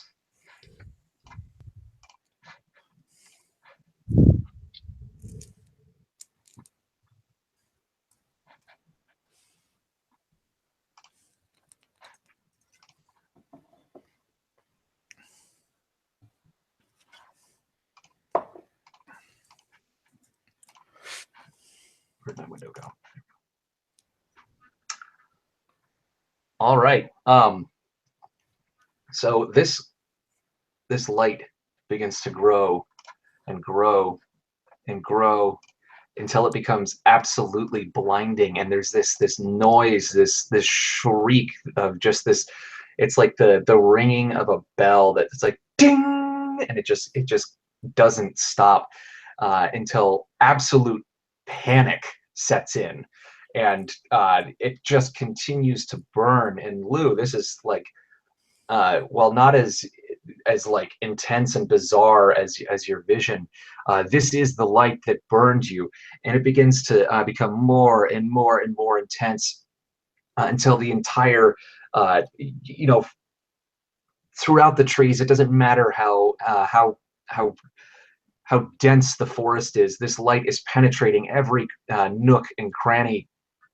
And any of you that would be burned by the sun begin to your skin begins to sizzle as it just becomes more and more intense, and this being begins to laugh at you. And that's when everybody loses their shit. Every single one of you failed your roll, except for our ogre here, and you failed miserably. The ogre, you know, the light is just absolutely blinding you, and you can hear just shrieks and just pandemonium breaks out. Everybody begins to run, and for those of you who smell this fear, you Mihangi, it is overwhelming, and you can smell it from yourself. And okay, can we see this thing that offers the stone? That offers not anymore. The only one that got a good look at it was Ander, because the light just became too fucking intense too quickly. Okay. And it was a Mihangi. It was a Mihangi, right? You have no fucking clue what this was. It's not something that you've seen before. All you know is that it had black eyes, a long, crooked, pointed nose, and was fairly obscured by all sorts of bandages. But it was grinning at you with this maw of like razor sharp teeth and laughing, and that is you can hear this laughter as this pandemonium breaks out, and people just begin clawing and running, and like the hogs are trampling people. Shit. Biden. Oh yeah, I'll make my way up to my liege. Like I'll just swing my hammer if anyone gets in my way. He has like run. He's run back inside of his abode and is desperately trying to cover his eyes. And most of you now are just running blind. And I'll let you guys describe exactly what's going on with each of you, since some of you have personal message me.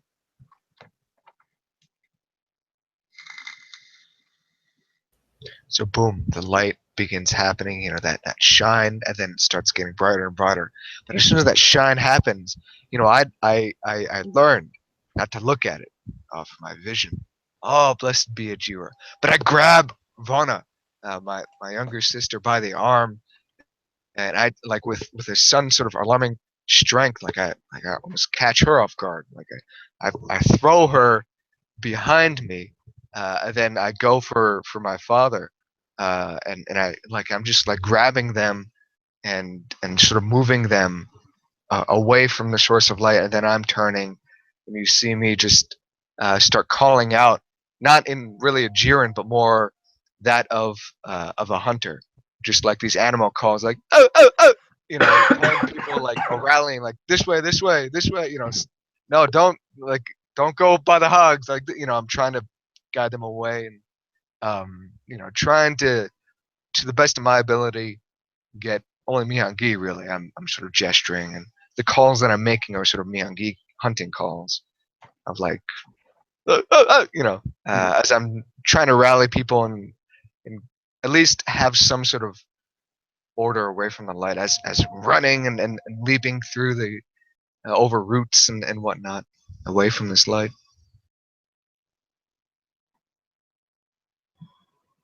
Well, when I see it, I continue to sort of backpedal, crawl, just really into a very enclosed spot, trying to push myself up into a pine hollow or wedge myself completely between two pine trees that are very close together, as is the wont of the forest, to just get myself away from this creature that I'm hidden, not trying to get out and run, realizing there also could be a stampede immediately coming. So trying to get into an area that's not going to be run into or run through, so I don't get crushed and killed.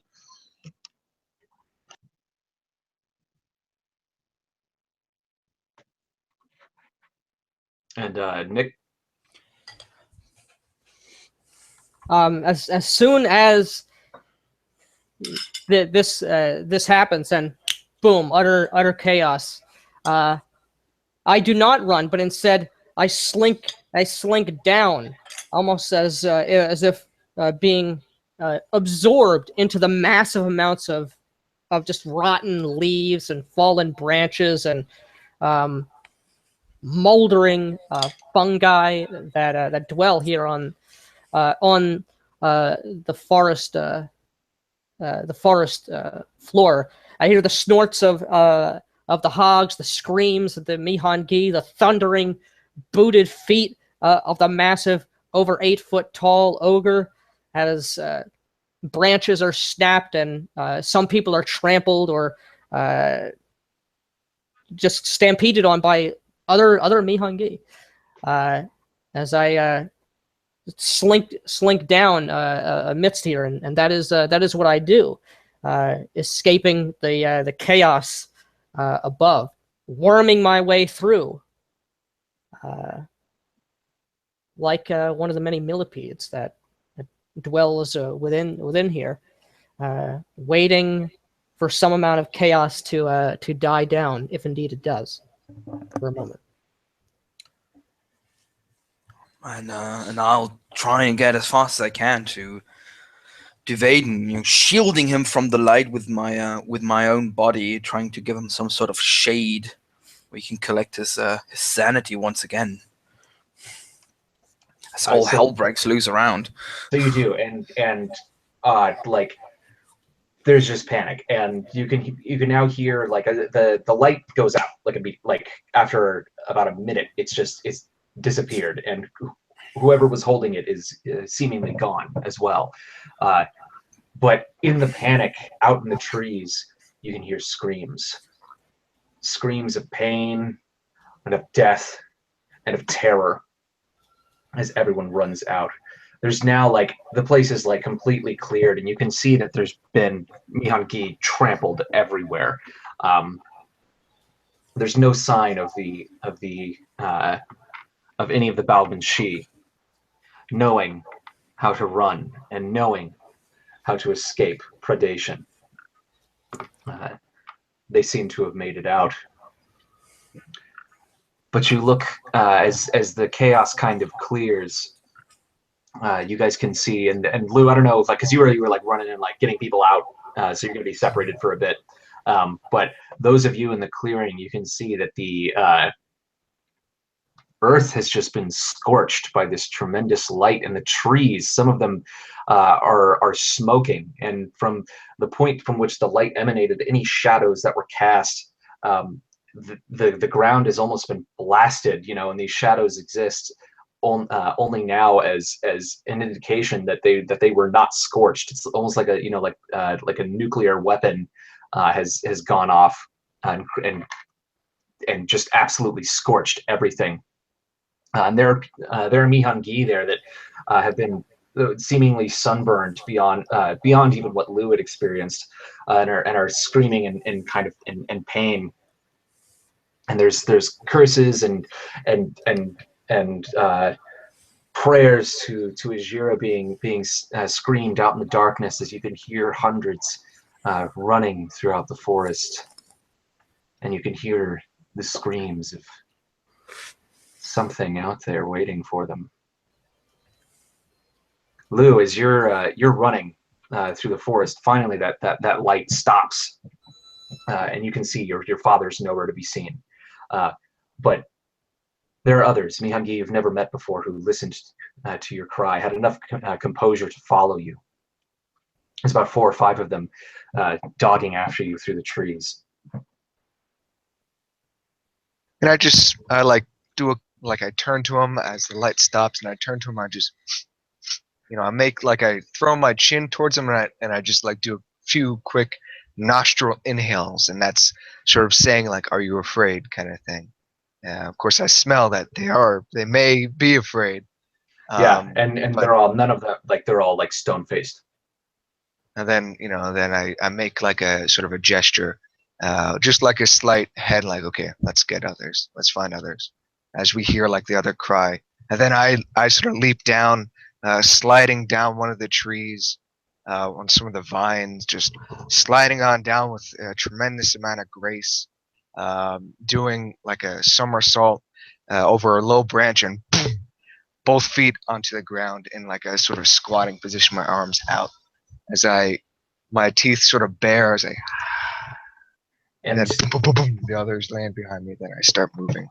And as you do, you can see out in the darkness, just between some of these pines, there's another Mihangi who's kind of stalking. You can see their back, and it's almost as if the forest itself comes alive, and this large bough of this tree scoops this person up, and you can hear him scream as this branch, these vines that you don't even recognize, something that is not of this forest, squeezes it until it begins to shriek until it can't anymore. But you can hear, even 30 yards away, you can hear the cracking of bones, and the eyes begin to bulge and bleed, and finally the life disappears from its eyes, and it is dropped, and you hear the creaking of these branches as they move away and disappear farther into the forest. I don't stop. I turn and I see that, and I'm running at this point, very deftly, not being hampered at all by the foliage or whatever, just leaping and running through. And I see that, and there's that. My heart sort of skips a few beats, and with a bit of like, but I push that fear away and just like keep running. A thought in my head, just keep running, find more, and I just sort of listen into, okay, where the other calls of Miyangi are, and now I have a new threat. Something's wrong with the trees. Why is the forest turning against us? And as you're running through the forest, you begin to hear other cries of pain, and this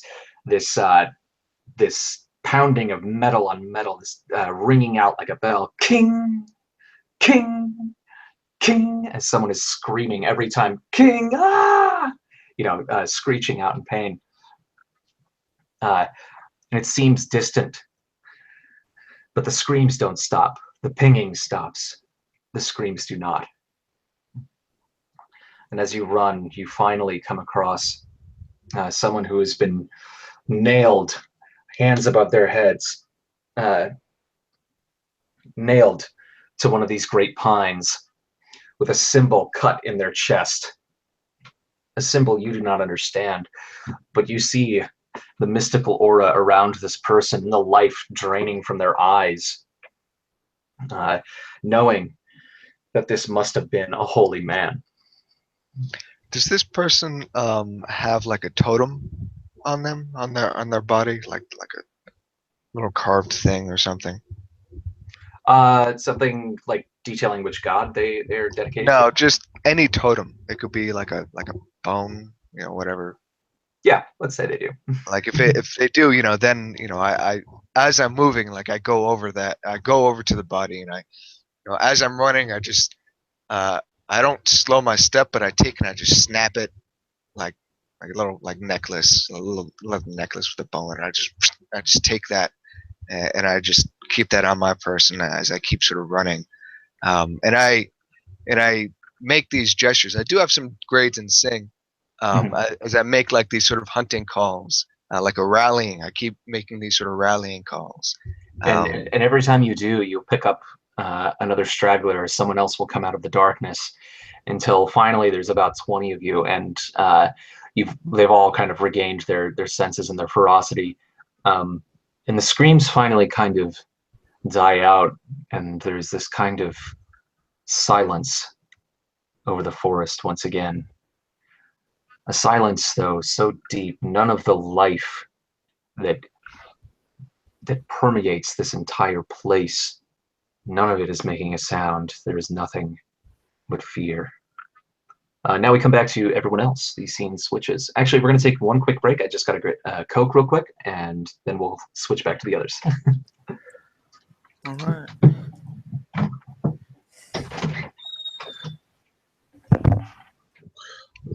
Coke wins again, fellas. Between two tight pine trees. I'm safe between these trees. I'm in the tree. It smells like pine trees.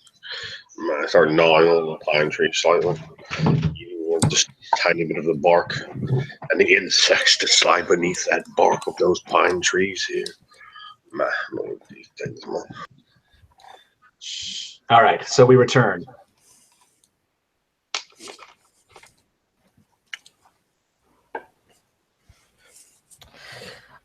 As the profound silence takes the forest, that silence is pierced by the rustling of leaves and the straining of the tendrils of living roots, as I worm my way through the underbrush until I approach the perimeter of the devastation, the burning of this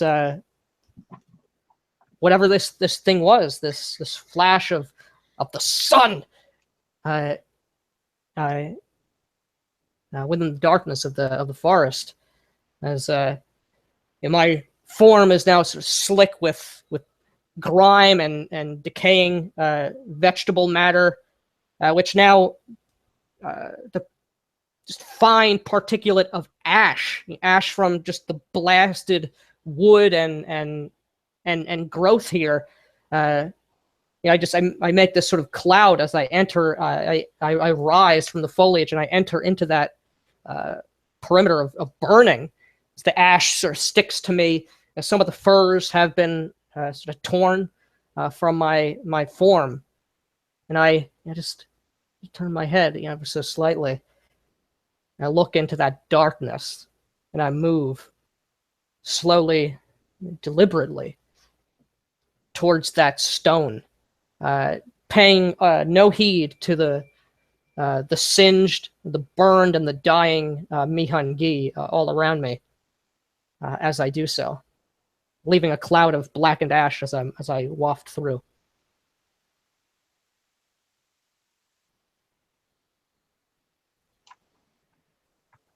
Andrew or George? While you're away, I described what I did to the audience. I'm still crushed up in between the two pine trees. I'm sort of gnawing at the bark and eating some of the small invertebrates inside.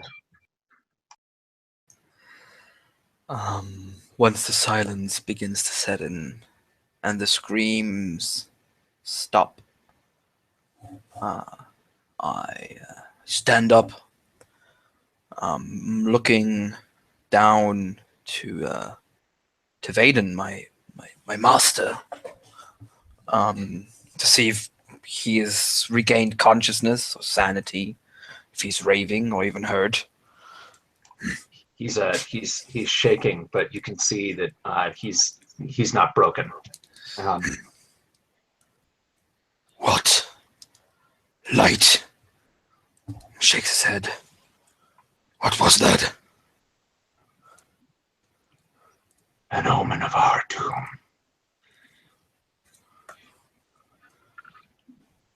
And I look almost afraid. What can one do against such vile sorcery? And there's a voice of a woman behind you, and you turn to see one of these woman of incredible beauty and darkness and grace, this Nixad. And she says, light such as that has not been seen since the day our master died, and his blood fell to the earth. Never in this forest. There is a prophecy of his return. And there are those in this world who would see it fulfilled.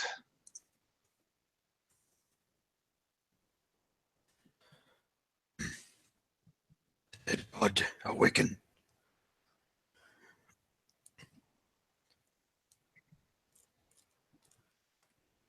I'm sorry, can you repeat what you said? Oh, he said, the dead God awakens amongst us then.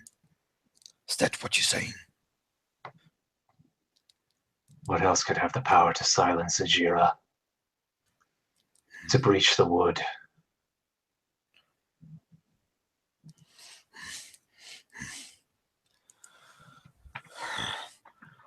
Well, he's been killed once. And he looks almost like helpless, grasping at whatever things he can comprehend. If he's been killed once, can he die again? All things can end. And she kind of turns to look, but she's got this look of just like utter disbelief and fear. And looks out over the pain and the chaos and says, our peoples are being broken. This place, this city is protected by powerful energies. For it to have been breached in such a way can only mean that there are traitors among us. Horse's eyes. And Vidin speaks once more. And he says, Megor. Yes. You must find these traitors. Rip their heads from their bodies. Show them pain. Yes. Make an example of them. But more importantly, take the best. Take those who are appointed, those who have been touched.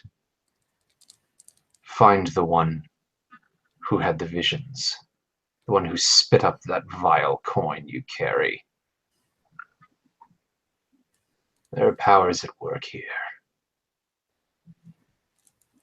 Can he be trusted? His family are allies.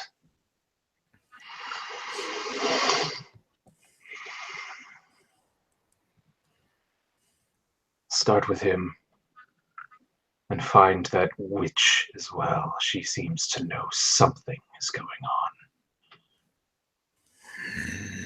This place was supposed to be a safe haven for us, but if they're brazen enough to attack even here, we must venture out into the dark wood. Hunt those who would hunt us.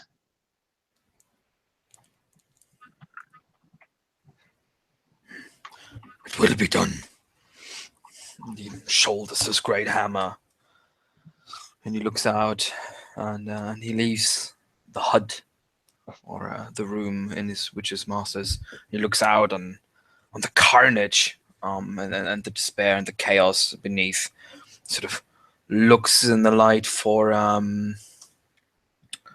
young seer, Jolma, or the witch, if he can spot them amongst maybe the dead or the living.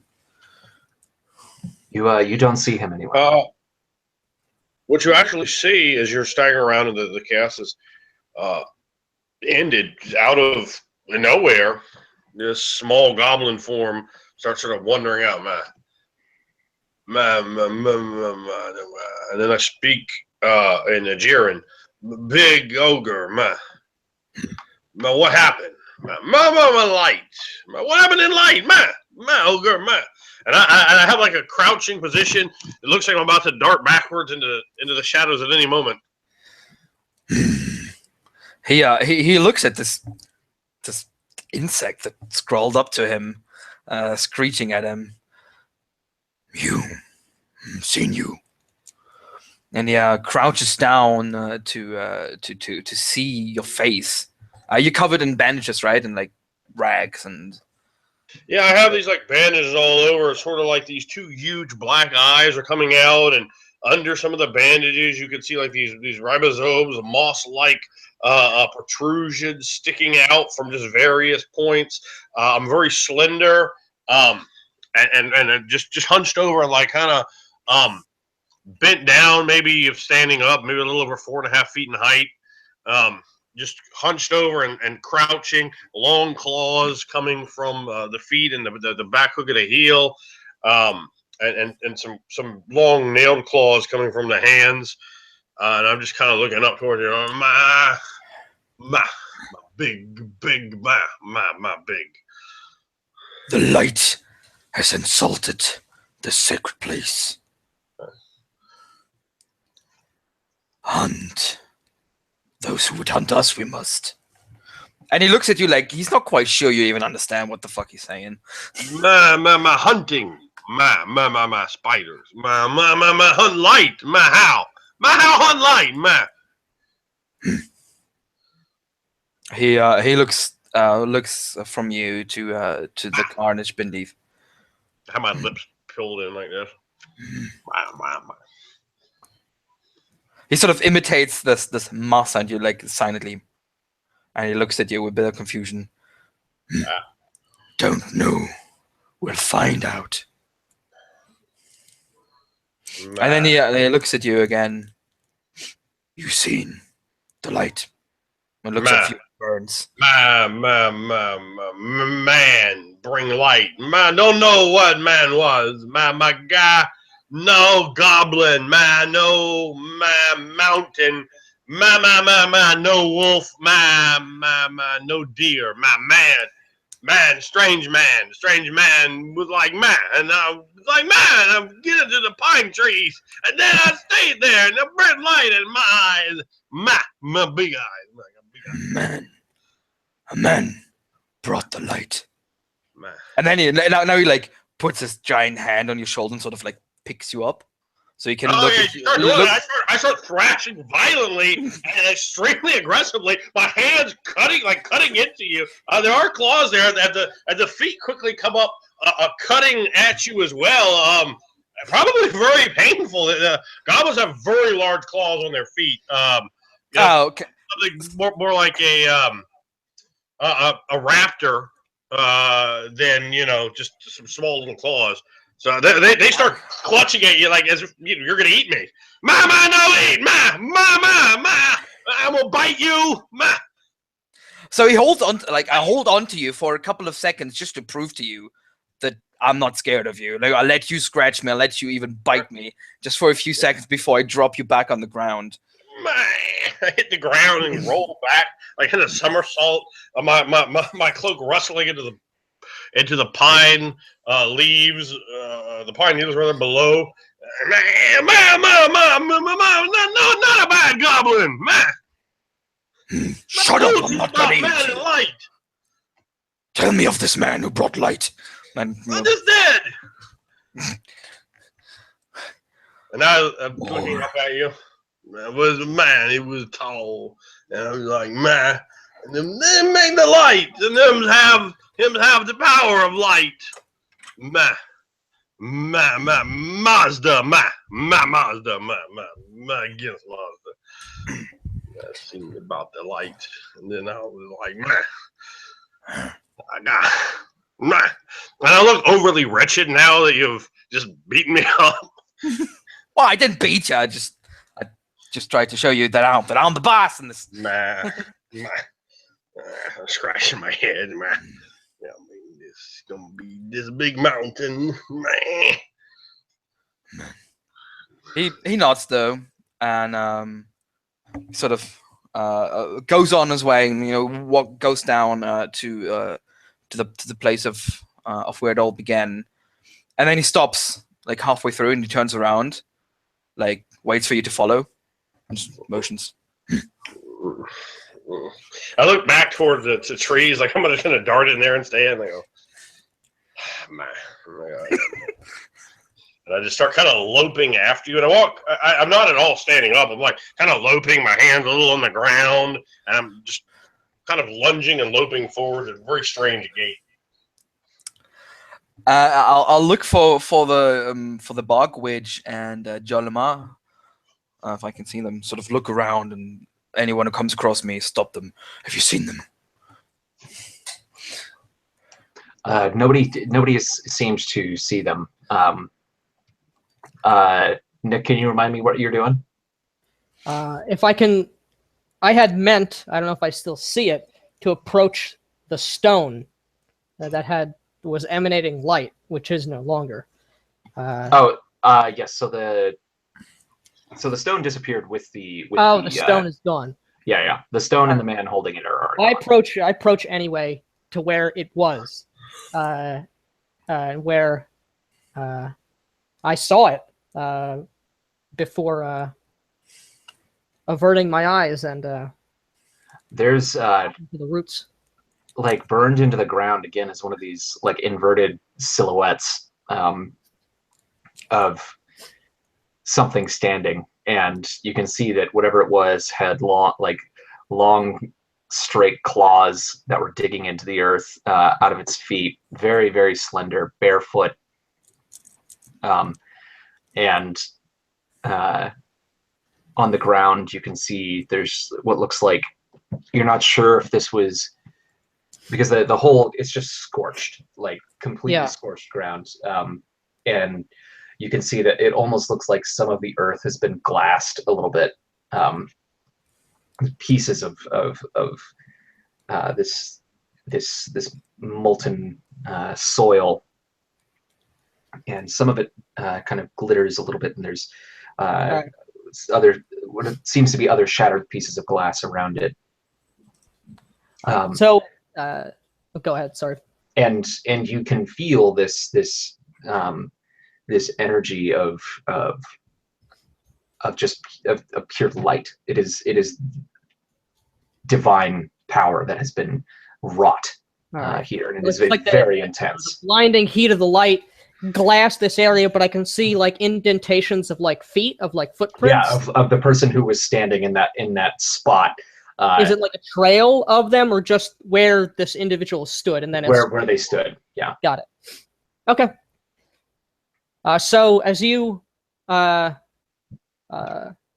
and Maga, you see this bog witch, as you call her, sort of crouched, almost animalistically, kind of like the goblin, around this area of scorched earth here, burning all the way down past all the levels of rot, down into the actual soil here, which is seldom, if ever, seen in the dark forest. But that is what you see. As she seems to be like almost like just raking about in the muck. Maybe she's just putting more muck on herself. It's like it's hard to tell. My back is to you as I speaking some language I'm sure you don't know, but yeah, let's assume.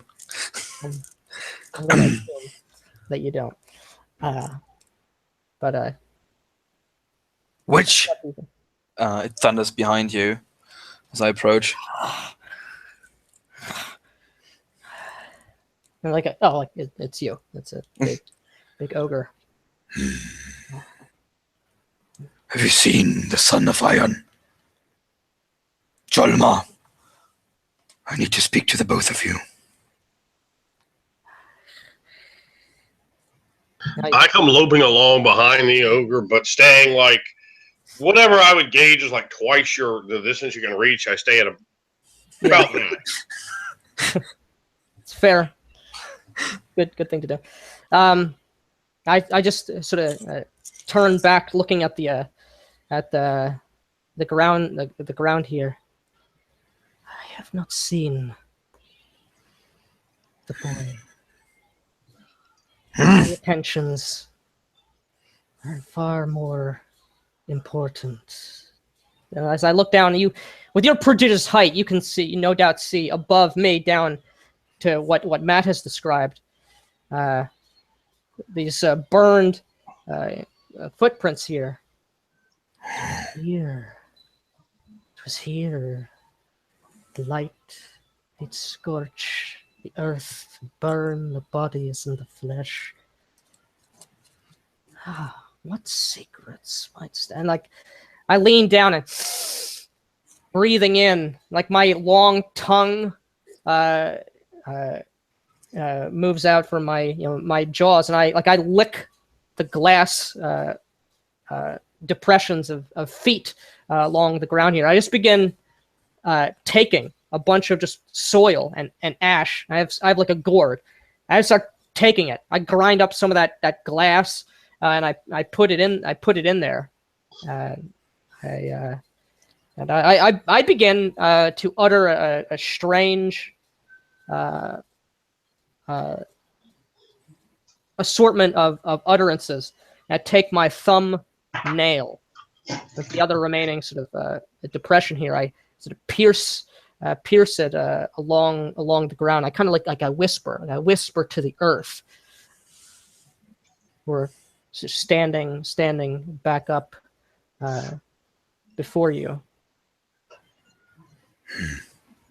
Yeah, he looks at you peculiar when you perform your rituals and Who knows what? witchcraft. I get inside the footprints and like start smelling them, like put face against the ground. Nah, no, man. He stood here.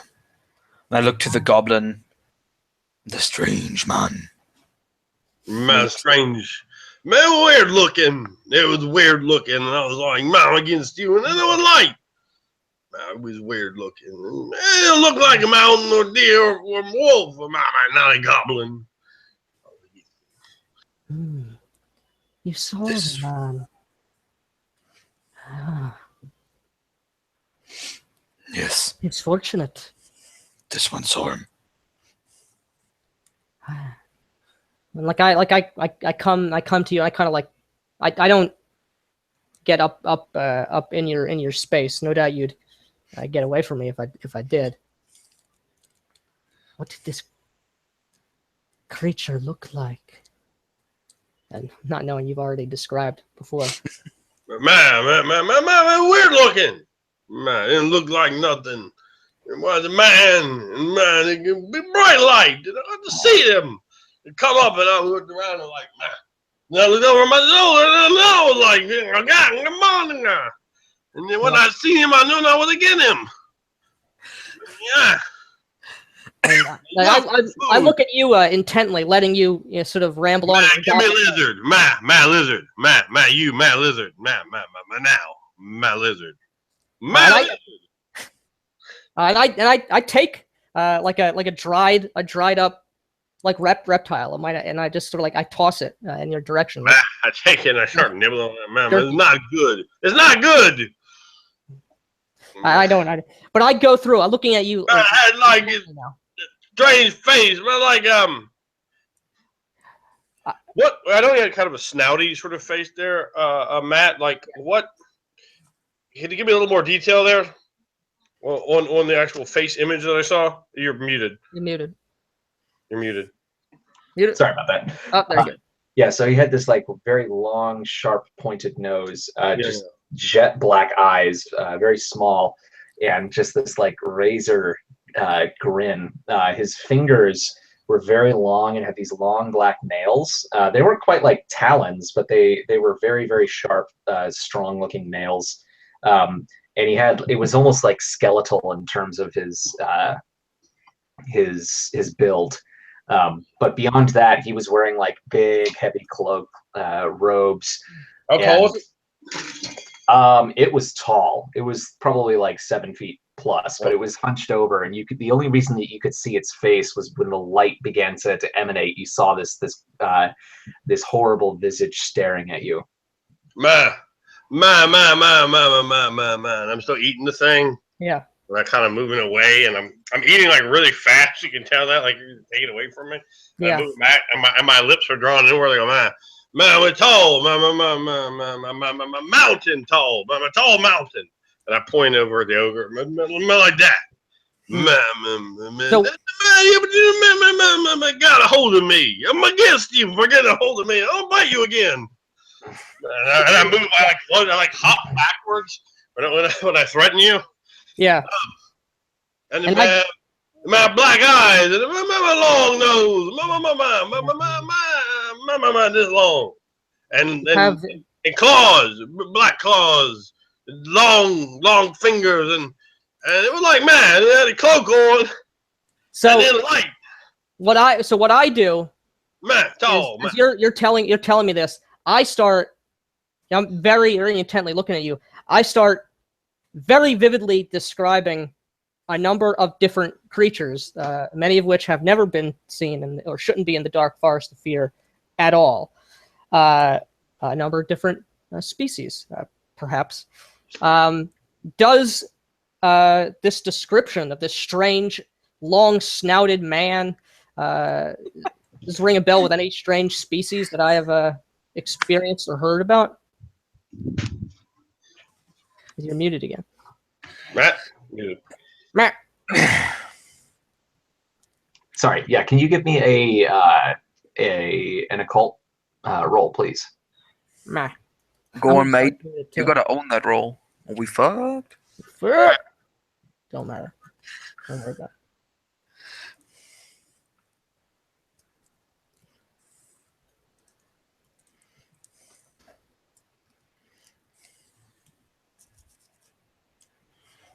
19.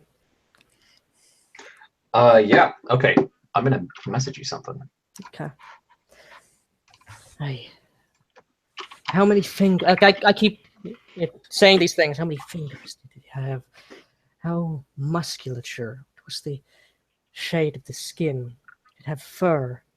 Was the pattern? Like I keep going through these descriptions very vividly, and some I don't know if the some of these creatures in your travels, I presume from the blue ocean, you may have seen in your travels. Possibly the ogre. I don't know if you came from parts unknown, but you may have even heard some of these. They sound like Some of the names seem to sound familiar to him, but he always shakes his head. Yeah. As if he can't remember. man, weird looking. It doesn't look like nothing, man. Okay. 1 second. Yep. Come. I will. Okay. Great. Great. So like I essentially I grill you for like 5 minutes or until you lose your cool and flip out. And I just get up and my face frowns and sort of turns into a sneer as I get to my feet. Come with me, ogre. We will find this Jolma, son of Aeon. His gifts will be required. Yes. We must face. There's more. And he looks at you. You had an epiphany. As we walk and try and look for John Ma. The creature that you face, that we face,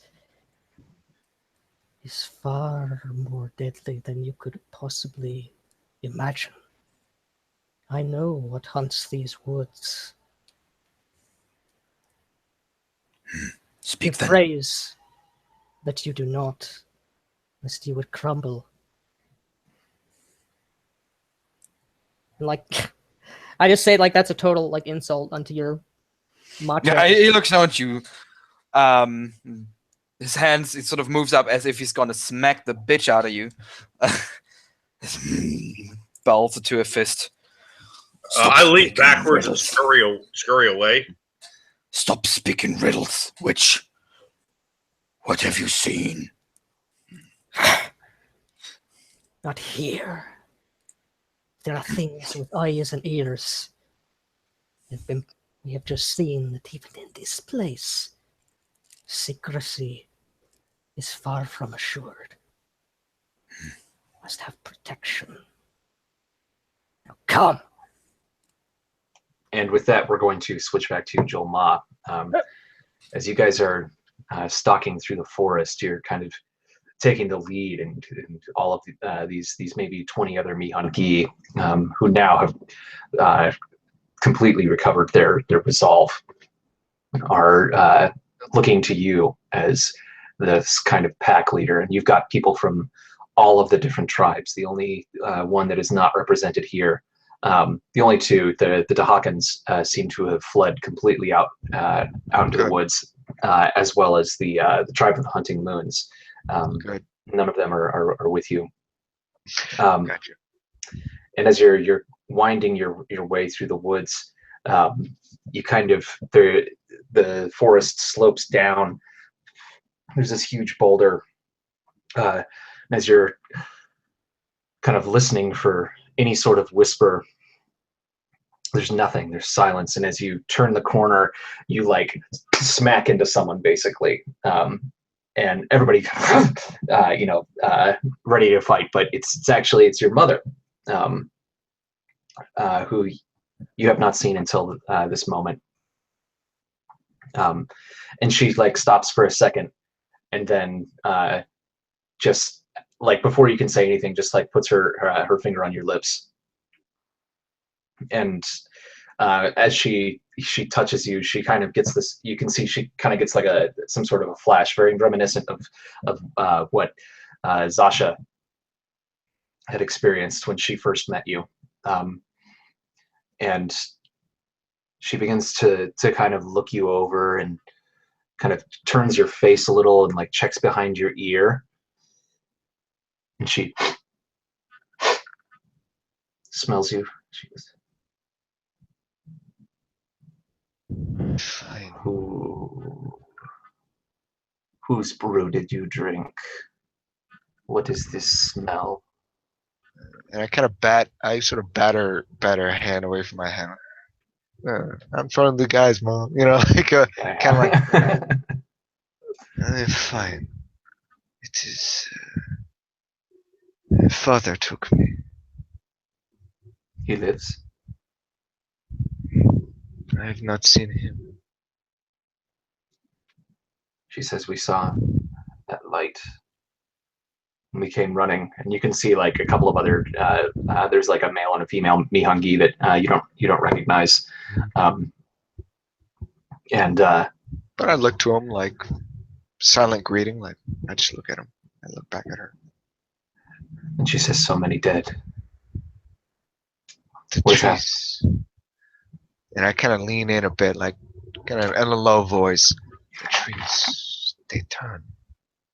They did not like the light and made them turn against the masters, referring to us as the master. Yeah, and she one grab one of our kin. She looks like horrified and like almost in a little disbelief. And again is like peering at your eyes, and like she kind of like opens one of your eyes, is like tilting your head back to like try to see like, are you on a vision right now, or what's going on? Are you? do you and then I keep sort of batting her away a bit, and it is spirits. What does this mean?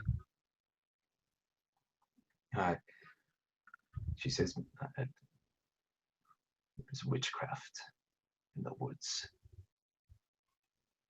Divinity, not of darkness, haunting this place." I try to gather as much as I can. Good. There are more. I heard their cries. As did we. The cries, they grew more distant. This, and I just show the totem in my held hand. I just hold it out, just displaying it to her. And she kind of like takes it just very gently from your hand and is kind of like looking it over. This is one from another, nailed to a tree, bound, skin defamed, marked. It is not a Jiren. What does this mean, mother? What does this mean? Kind of lower my head a bit, like it's getting to me. She says, "I have walked these woods I've been searching for Ajira. I can feel him in the nightmares, but I cannot hear him. I believe he is somewhere deep, deep in the woods. Wounded somehow. Corrupted, possibly. We must find him. And I know who can help us. I raise my head up. I'm like, oh. She goes, but first we must find your father. I just nod She goes, and I start and we looking. must see if any of the council has survived. And she just like starts, like darts off into the darkness, like heading back. And I join her, kind of like, And you guys have been running around for quite a while, so it takes you a little bit to get back. I'm all sweaty. But I mean, I'm not wearing hardly anything, just sort of like a loincloth. I'm not carrying anything really. So. And so you guys finally return, and you come upon these others. And as soon as your mother kind of breaks into the clearing and sees Zasha, she's like this low wolfish growl, and then looks back at you and smells one more time, and is looking at you with just this like almost kind of anger and disgust, Jolma, and like, oh, I knew it was her. And she looks out to you and to you, Zasha, and says, you put your filthy brew inside my son's belly. Such fury. Is such gratitude common from one of your family? Is such gratitude left the manners of your home, one who has saved your son from a fate far worse than mere death? For where will your soul go in the absence of the nightmare?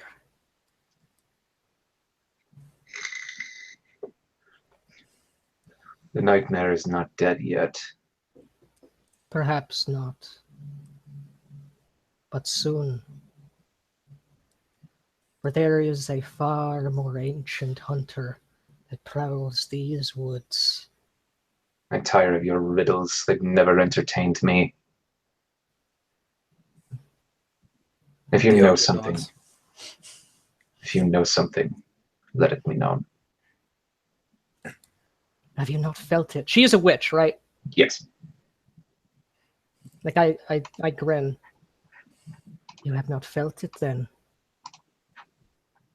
It is wise indeed that your husband has come to my aid in his hour of need. Clearly an insult against her. Who could tell? You can tell it stings. Like she's like Unleashed.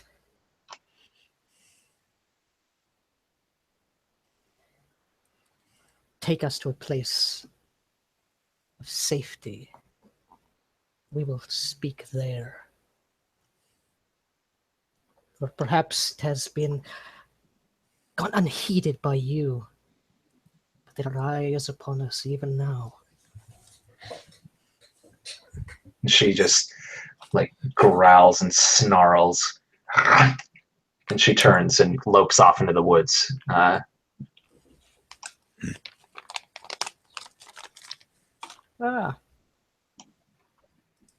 Beckoning, of course, beckoning for you guys to follow to go someplace safe. Which I do. I'll follow as well. Grumpily. I look after the ogre. So what did you say with the ogre? You say you're gonna bite me? I lump after the ogre. Oh, I see. Okay. Don't worry, he'll bite you, but you won't see it come. It's coming. I can feel it. So yeah, grumpily, I follow these bickering wolf fairies into the woods wherever they go. Which probably have fallen behind a bit because they're obviously way faster than me. She leads you guys down these twisting, winding paths, and it takes hours and hours. But finally, you kind of come down this rolling hill into a space, into this. There's like all of these fallen trees up against this boulder, and she kind of darts down inside, and you can see that there's like actually like this cave just beyond it. And when she goes in, it's just completely lightless and totally quiet, and there's this cool air breathing out of the entrance to it. And the other Mihangi have come with you guys, but they understand that this is not their place to enter. So they all kind of set up and are crouched around and completely on guard, waiting for whatever it is that attacked to come off and finish the job. Yeah. Look around the cave. Good. Lou, you've come with us, right? I would assume. Yeah, I would assume everybody Yeah, can. okay, yeah, cool. Yeah. I have words with you. He looks to the witch Mihangi and to the young visionary. I have a task for all of us. Man. I start looking at you. Task. Yeah. All of them. You know better than me that there's powers protecting the city in the woods. Ancient and powerful forces shielding it. Yet it was breached brazenly, arrogantly. And he sniffs the air and lowers his voice a bit. There are those amongst us who work with the enemy. Traitors in our midst. Oh, aye. But which enemy, I wonder? Man, you mean Big Nose? Man, Big Nose? Man. I don't. I'll give a nod. Like the goblin knows what's up. Man, against Big Nose in the bright light. Yeah. I like very boldly go and I just press a hand on your meaty shoulder. I mean, Joel Mall is about 6'3". You know, he's just like a tall, lean, V-shaped, obviously athletic Miyangi, but you know, I just sort of pat you on the shoulder.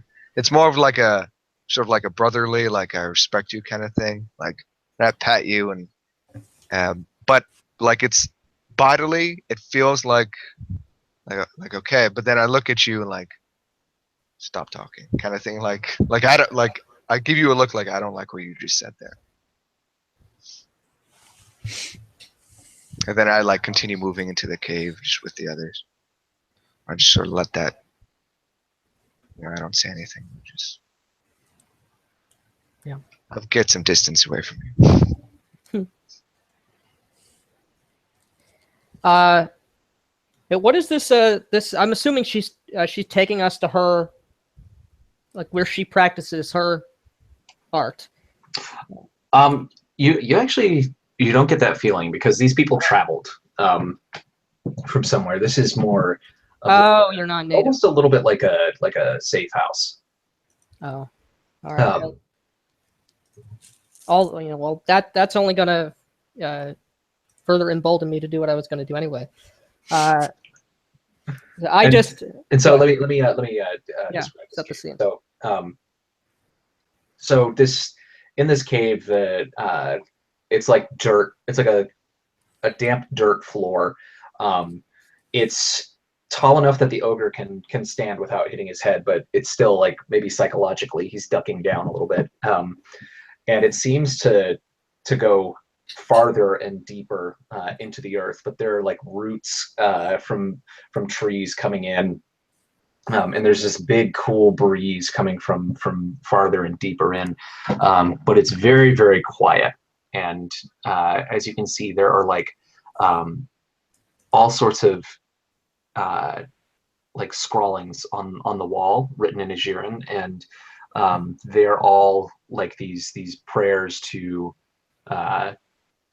Ajira, and poems about the hunt, and there's a feeling of like safety and home for the Mihangi.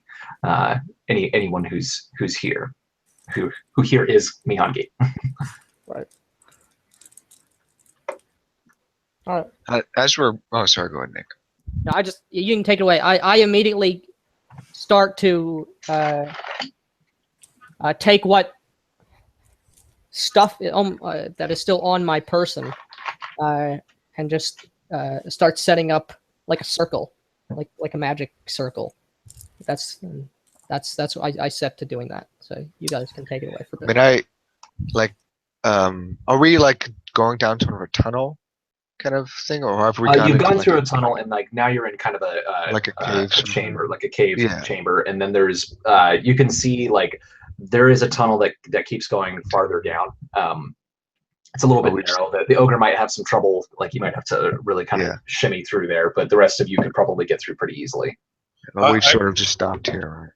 I come over to you, Nick, and just start to like get down almost on all fours and just watch what you're doing. And periodically I'll touch something that you probably don't want me to.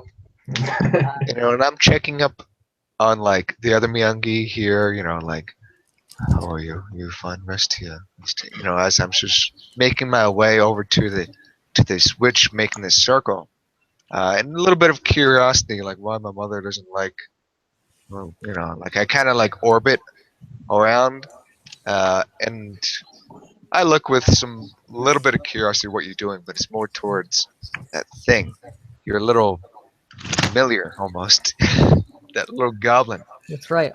And like, maybe you don't notice me because you know, they're sort of I'm sure I don't. quietly sort of prowling and looking. But I get near this goblin, right? And I say in a Jiran towards it, "You hurt." And I'm looking right down at you, and you notice that there is a considerable amount of sort of, oddly enough, compassion as I kind of look at you, like, are you hurt? My mountain picked me up and dropped me in my head, and I was like, man. Why do you wear that on your person?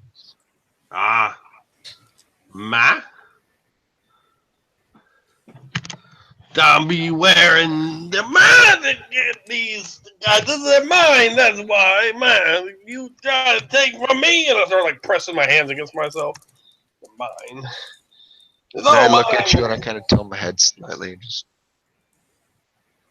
Then I look at myself, like I'm trying to convey something to you. It might not come over. I just sort of look at myself and look at you. Man, what did Wolf say, man? What say it? Talk about it. I remain silent a bit, just sort of looking at you. I pick up one of the witch's like ceremonial tools and throw it at you. And I just almost easily just sort of dodge out of the way, like I saw you doing it, and I just go. But I keep sort of looking at you. There are mixtures if you are hurt. They are made welcome to you. For this time you move with the pack, and you are protected. Man. And then I just sort of turn and continue. Tell Mountain. Tell Mountain. They got protection. It's mine. The protection is mine. I don't say anything further. I don't even make a gesture towards you, Megor. I just continue moving about. And like with like a questioning look, like when I look away from the goblin, like I'm just like, what the hell is that thing? So, am I fucking muted? No, you're good. Oh no, I'm good. Okay. So Yahweh, his mother is looking at you very, very intently, Zasha.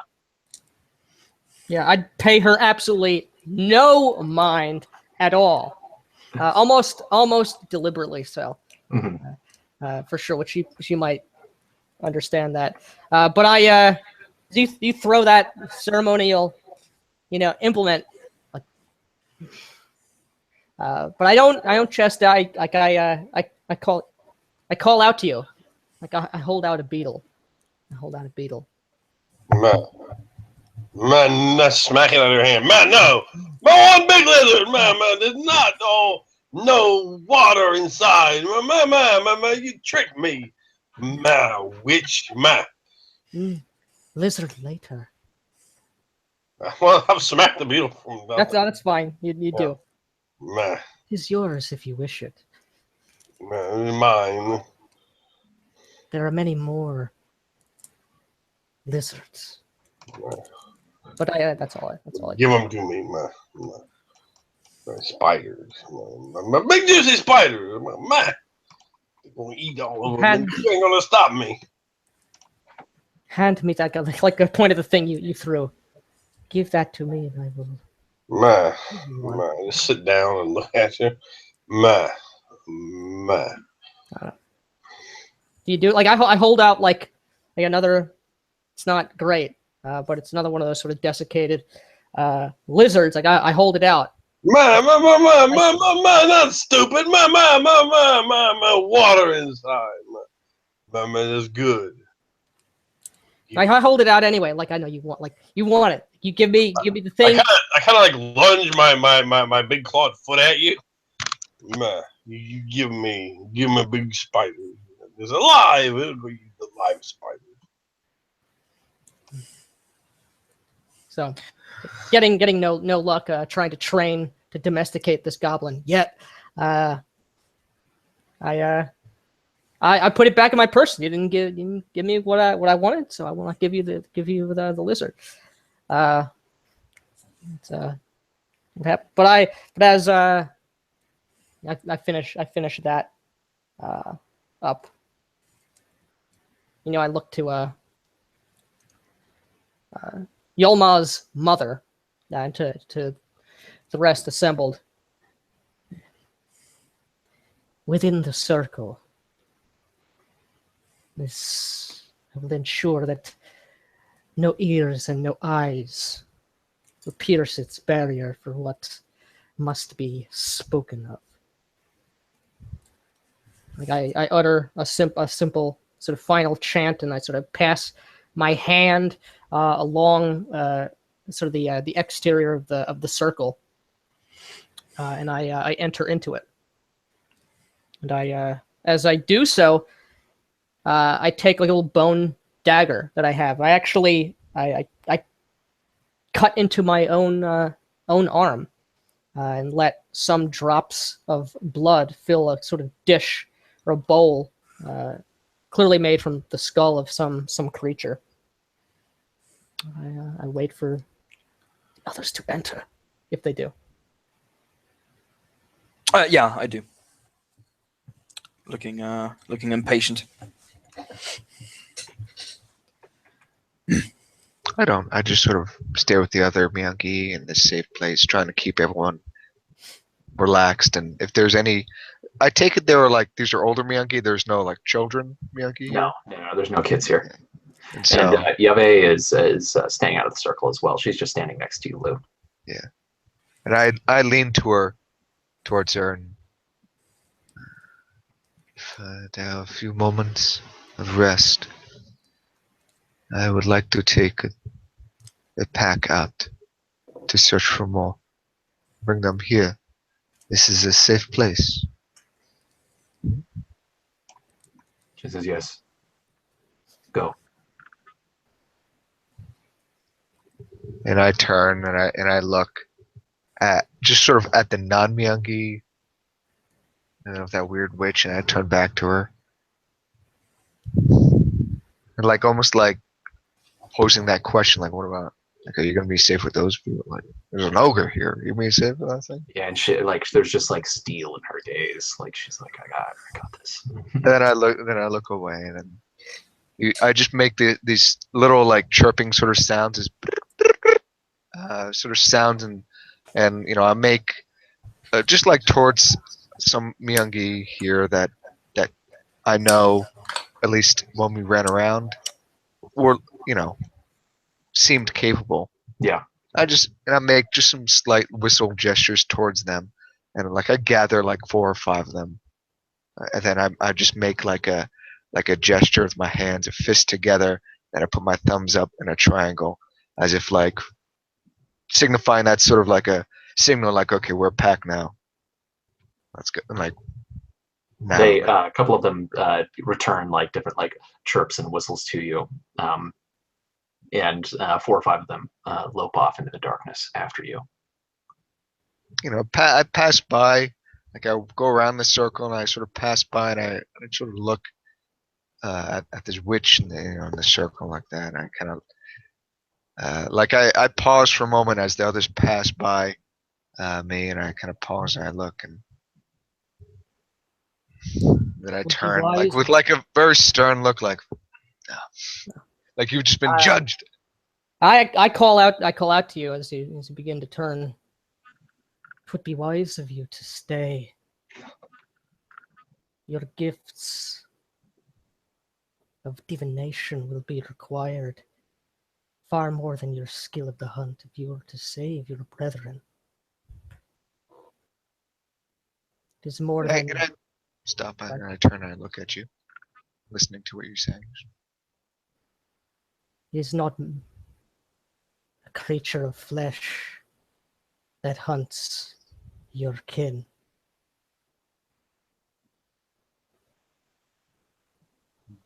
Then I just look at you and I nod as if thanking you for the information.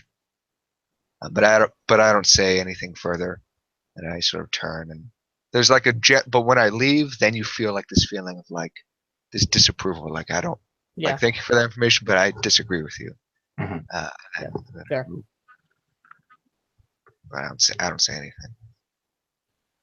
The rest here. Enter the circle and be gone. The Yave secrets that I have. grudgingly Yeah. steps in. Sorry. No, you do.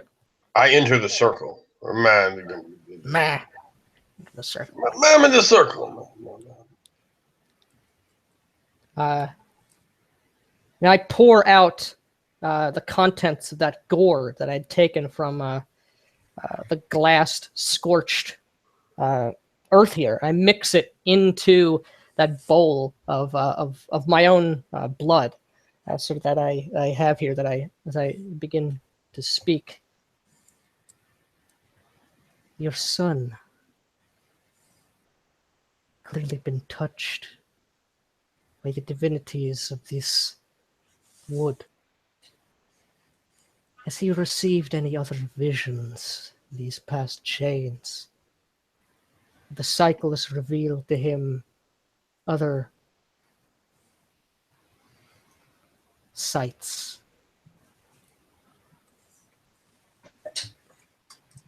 I ask, She says yes, he's been on several vision quests. We were surprised that the spirits spoke to him. But nothing of this magnitude. perhaps you had simply not heeded the warning.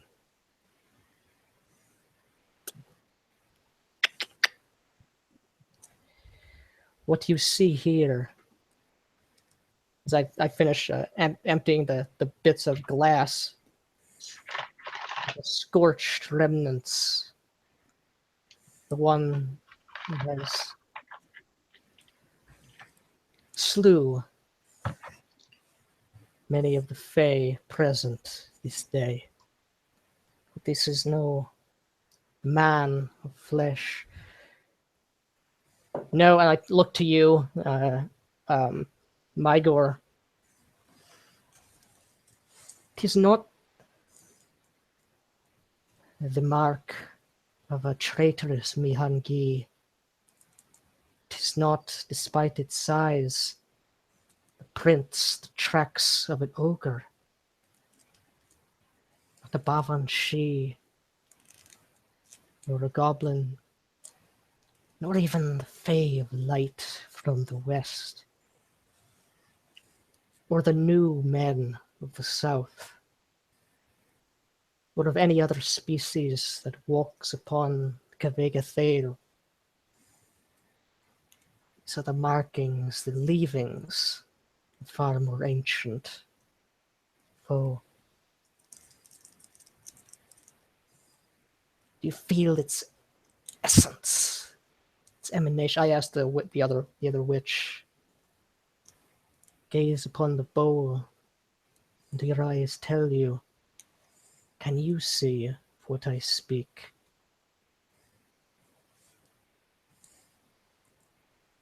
She grudgingly looks down into the bowl for a moment, and her eyes kind of See. roll up into her skull.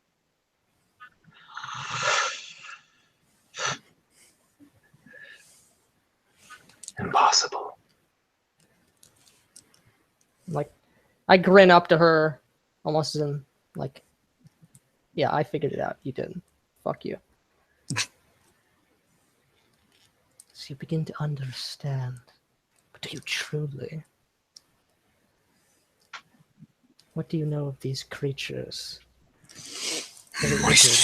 Oh, so I didn't want to interrupt you. No, you're fine. I bet you do. As you're right. Yeah, no, okay. So he, Ogre man. the ogre smells. I swear upon the bear on the shield, if you don't stop talking in riddles. What is it? A child of the 44. Troll. Do those words even mean anything to you, Ogre? He looks almost a bit ashamed. Shakes his head. Man, what mean? What mean, man?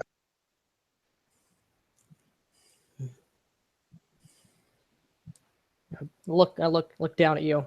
For too long, the people of these woods grown complacent, seeking out, hunting lesser foes. Even the sun is not the true enemy of the king or his people.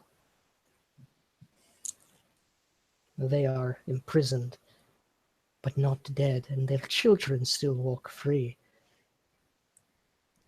The trolls are children of the creator Nathraxu. Hated is its name. For the abominable law that it has inflicted upon this world. Imperfect world.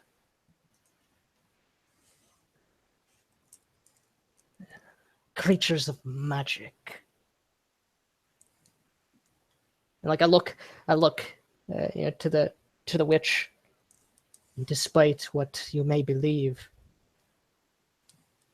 'tis their invention, 'tis their craft that we now use ourselves in service of the King of Shadows. Well, did you know that? I've heard whispers. Yes.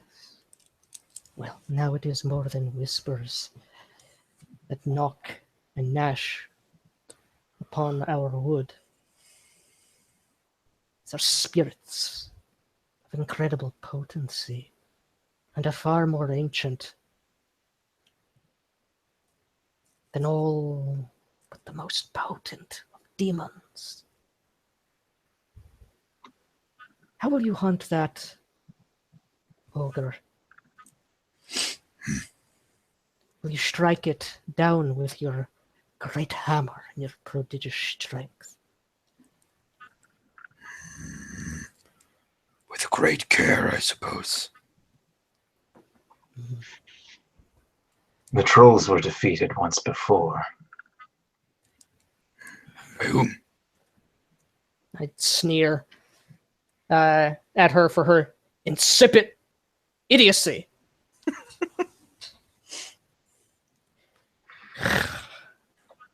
Though you know few cantrips and you babble, lapping at the feet of power. Even you clearly pay no heed to the tales of old. The law that you wield in warp, as I do now. It is against the law for the trolls to die. And as long as the law exists, they and their kind will remain and will always be a threat. That has been forgotten by far too many. In their pride, even perhaps the warlocks have let that detail slip through their minds in their petty ambitions.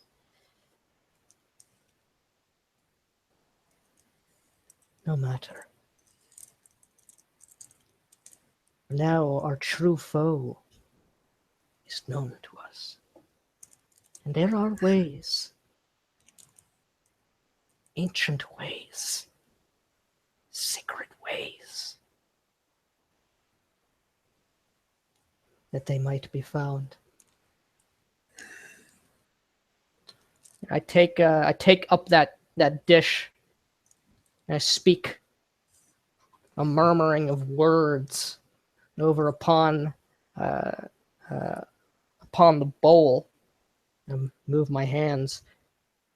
And the liquid, the sort of slurry of powdered ash and glass and blood begins to move and almost begin to broil. And I offer it up to you, Mygor. He looks at the concoction. What's done? Will give you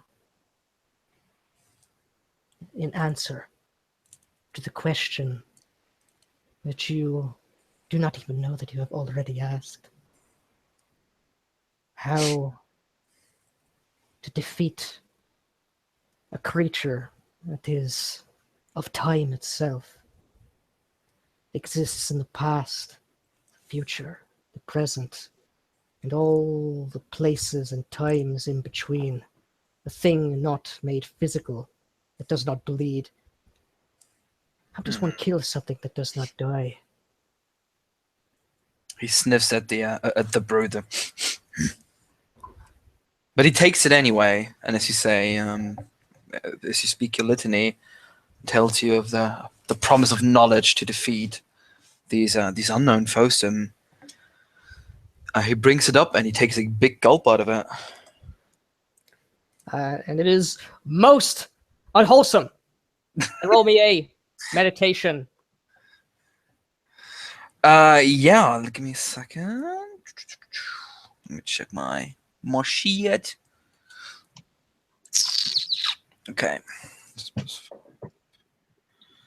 What was my rating? Okay, let's.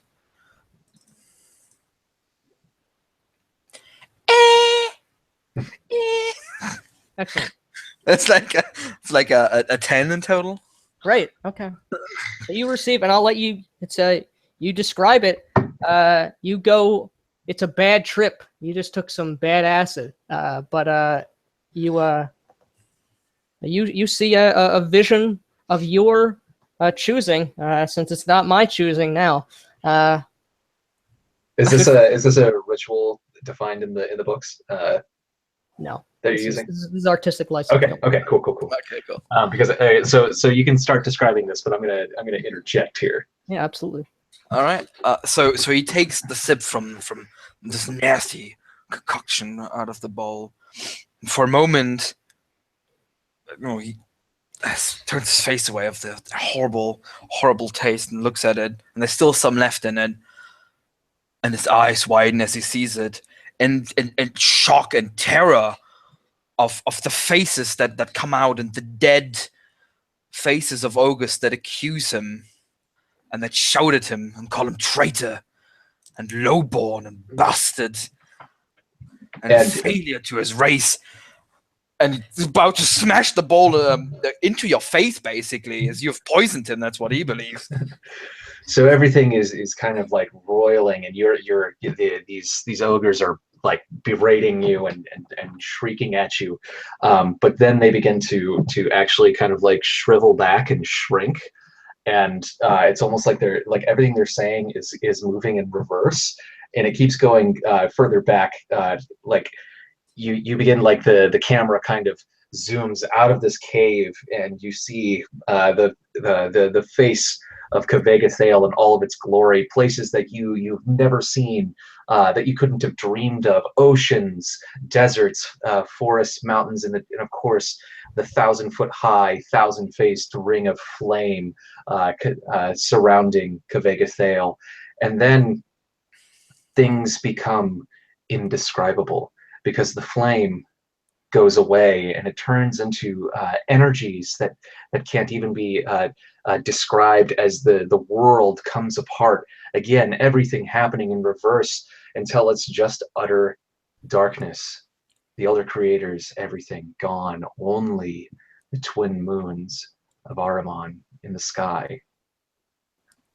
And again, things move back further and further and further until another world takes shape, and Ahriman's eyes begin to rattle and shake in the void, and they begin to move, to separate somehow.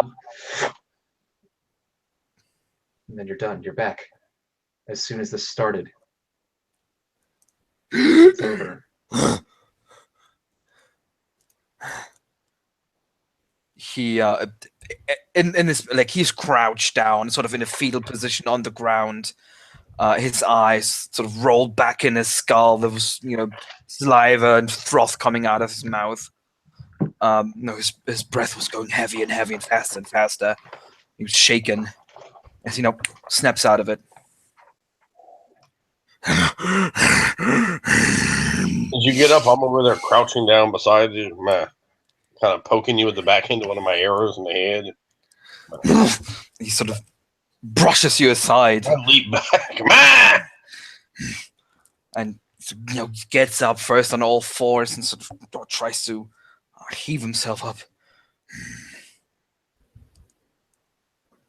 I've seen. Then he's not quite sure what he saw.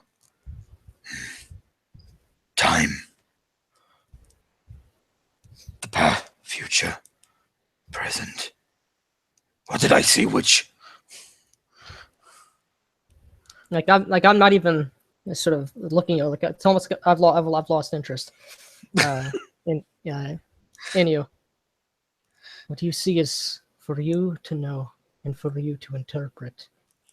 Know that you have seen something that very few in this world can even fathom, let alone have seen. Make it what you will, but choose wisely, Ogre.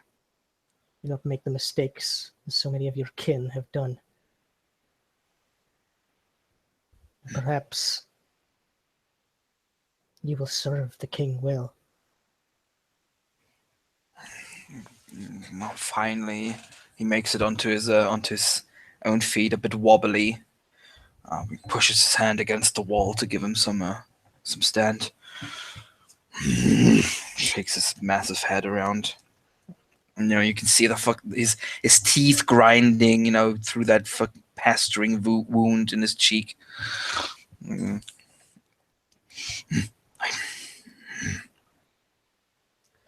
And what I wanted to, I did not see. No trolls. I just shrug. And again, sort of my eyes change a strange color as I look back. And I look upon each of you here. No doubt I see auras coming from the witch. Does the goblin pique my my witch sight? Oh yeah. There's an aura coming off of me that is a very shiny, silvery aura with a very small amount of mysticism. Oh. Like, and my eyes fall on you. Like, oh.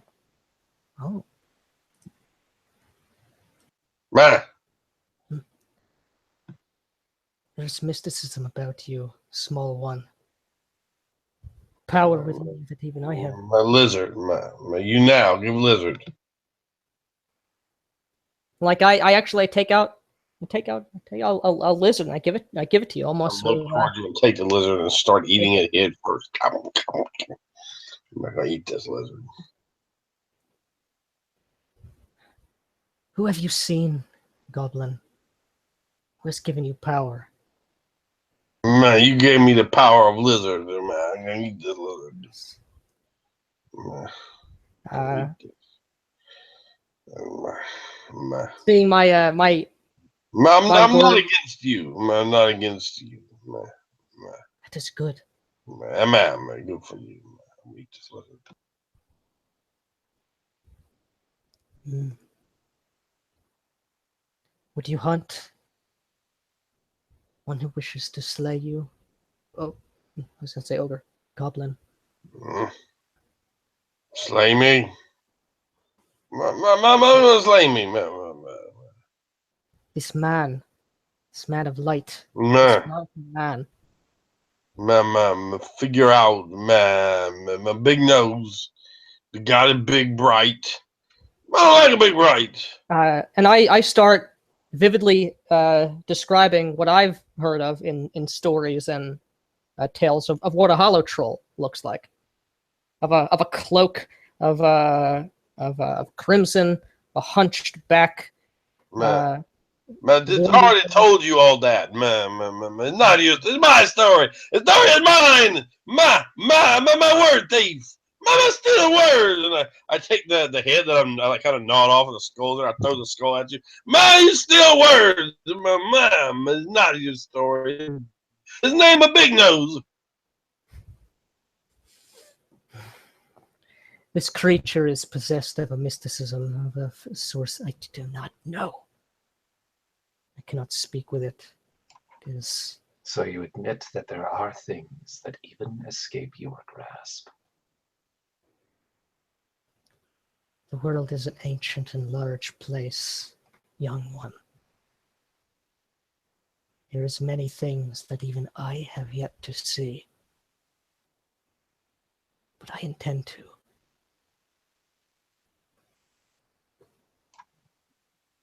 And how do you intend to see them through all that muck and filth on your face, covering your eyes? I just smile.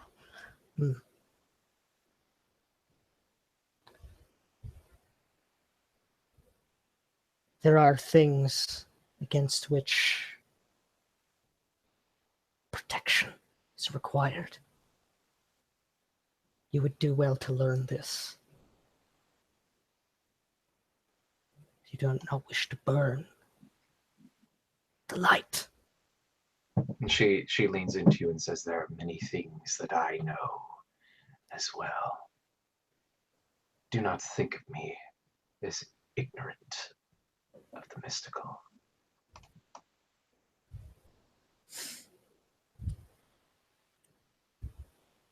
Perhaps I get up, move close to her, not backing away and not grimacing in anger at her. Perhaps we too could accomplish more together than separately, if that would not be too wounding of your pride. And she leans into you a little bit more and is kind of like almost kind of a challenging hunter way, and kind of goes, just kind of confused for a moment as this sense of the muck and your own musk fill her. Smells her grotesque. Yeah, just smells grotesque. But there's also this kind of like, what is that? But she snaps back to it and says, if it means saving my home and preserving the mission of that which would create the perfect world, then I can put my differences aside. Tell your son what you have heard here. Be sure to take the appropriate precautions. You aware of them. I look Ma, down. and Oh, I'm that's right. There's pointing. a goblin here. I'm pointing at the ember. My Aramon. My follow Aramon. Yes, you. I do not worship Aramon. Not in the same way as some of my kind do, but I understand his purpose, and I understand what my people are capable of. Mama, talk about my perfect world. My Aramon. Yes. Someday, our people will once again flood out of this forest and unmake this unreal plane.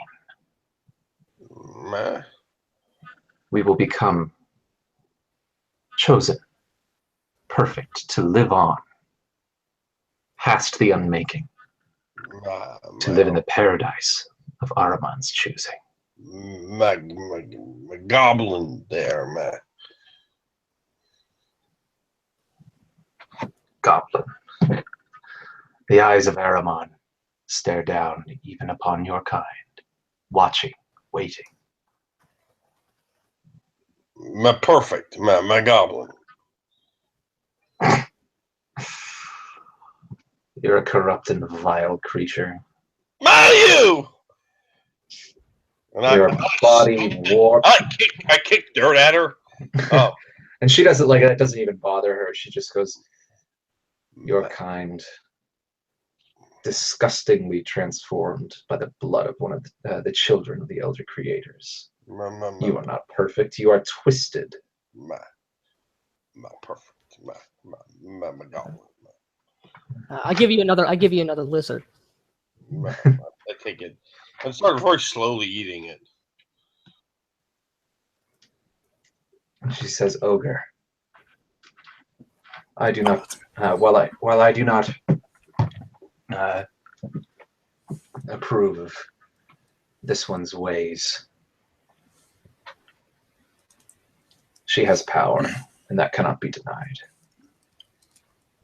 Tell me more of what you saw." Not. And he looks sort of disapprovingly to the other witch. What was promised? I saw faces. Dead faces. They made no sense. But then it unraveled. I saw it all. High mountains, long blue plains, wide oceans with no water, and the flame at the edge. But it was all for naught until the grand two eyes were left, staring at me. But they were shaken, driven apart, like they were about to break. And shakes his head.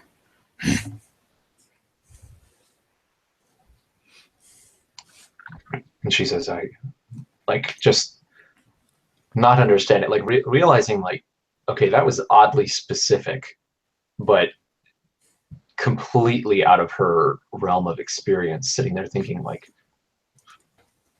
I will have to meditate on this. Perhaps Ajira will answer. Perhaps I will speak with him in the dream once more."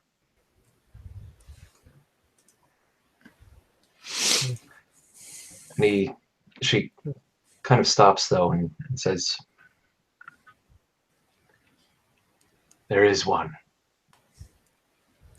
that can help us. The gods, whatever you say, did defeat the 44. I believe Ajira still walks these woods. I can feel him. And there is one." And he's looking directly at Zasha now. "There There is one that I almost dare not seek out for his terrifying power. But he knows. He knows much. Yet why was he not here? Convocation of his patrons, faithful. He's very old. Older than the forest itself. So it is said. The legend. What older than forest? My trees? That which planted the forest itself. My you? Oh, No. oh no. Then what? Something stranger yet than even trolls.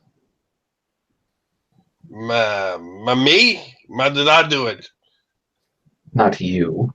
Of course not you. You're simple. Explainable. What he is. There are not words to describe. He is the avatar of Ajira. The planter. A sick and twisted form that walks the woods, forever planting. You hate this thing? My planner thing? My tree? Hate? No, of course not. He's given us our home. He protects this forest. But he is terrifying in his own right. He wields great power.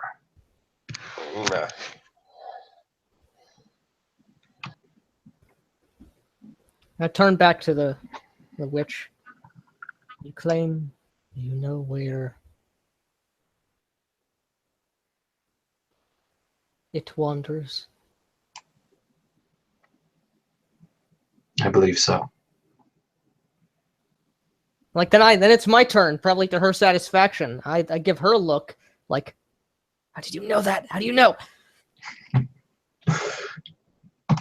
How did you come by such knowledge? Ajira and his servants have many ways of giving us omens. Before the dreaming turned, before the light invaded the nightmare, there were signs for those of us who would watch it. I did not know what they meant at the time. But now it is becoming clear.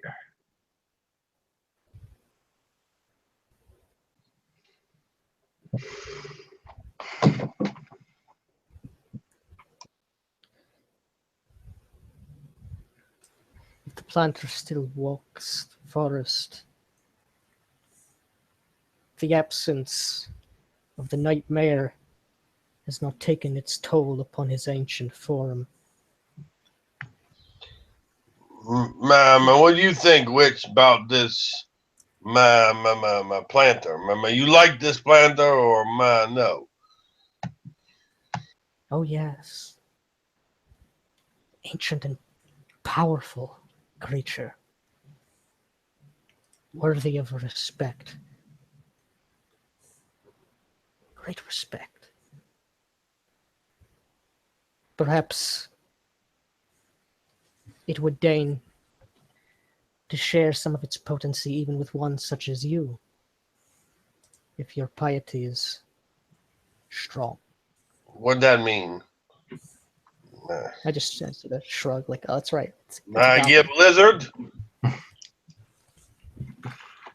I don't have another lizard, but I do give you.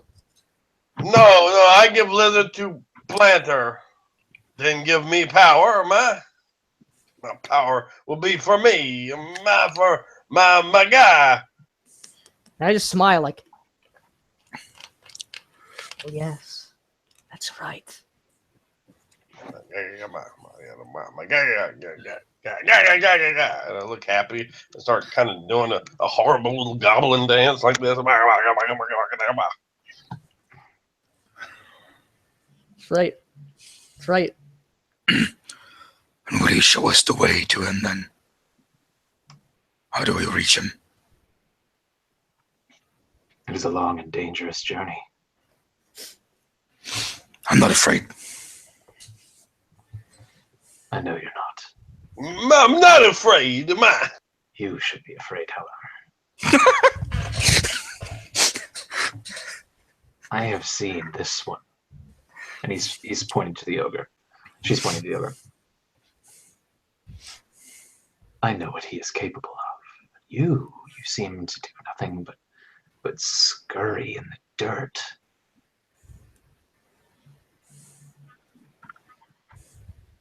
Still, there is a bit of potency in your aura. Perhaps you are not useless. Perhaps you can learn to hunt as well. I got worm.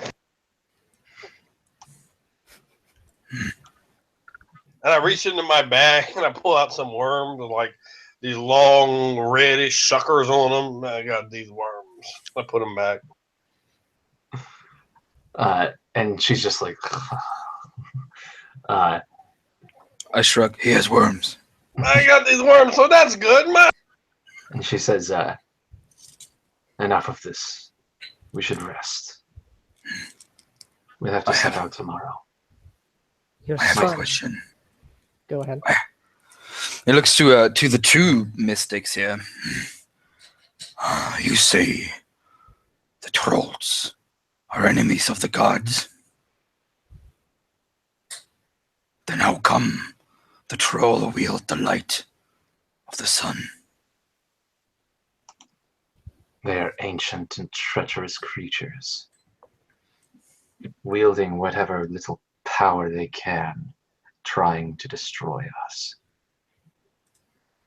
Ahura Mazda was the antithesis of Ahriman.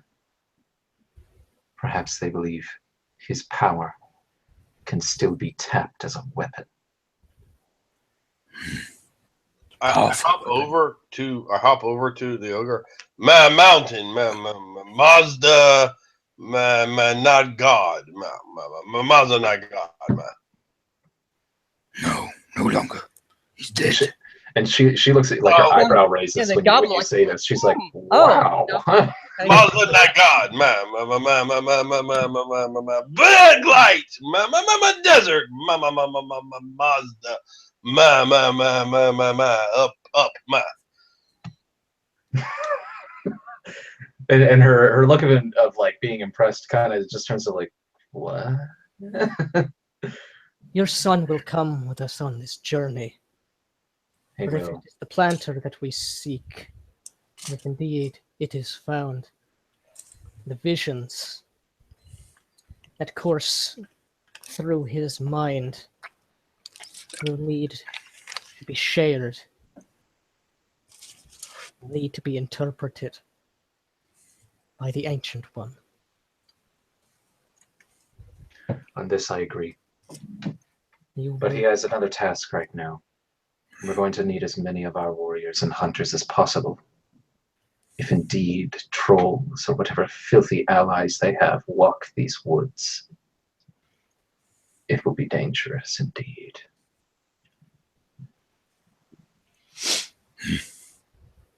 Nods. Then let us rest.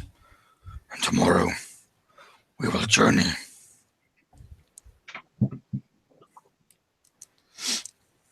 And that- she kind of agrees.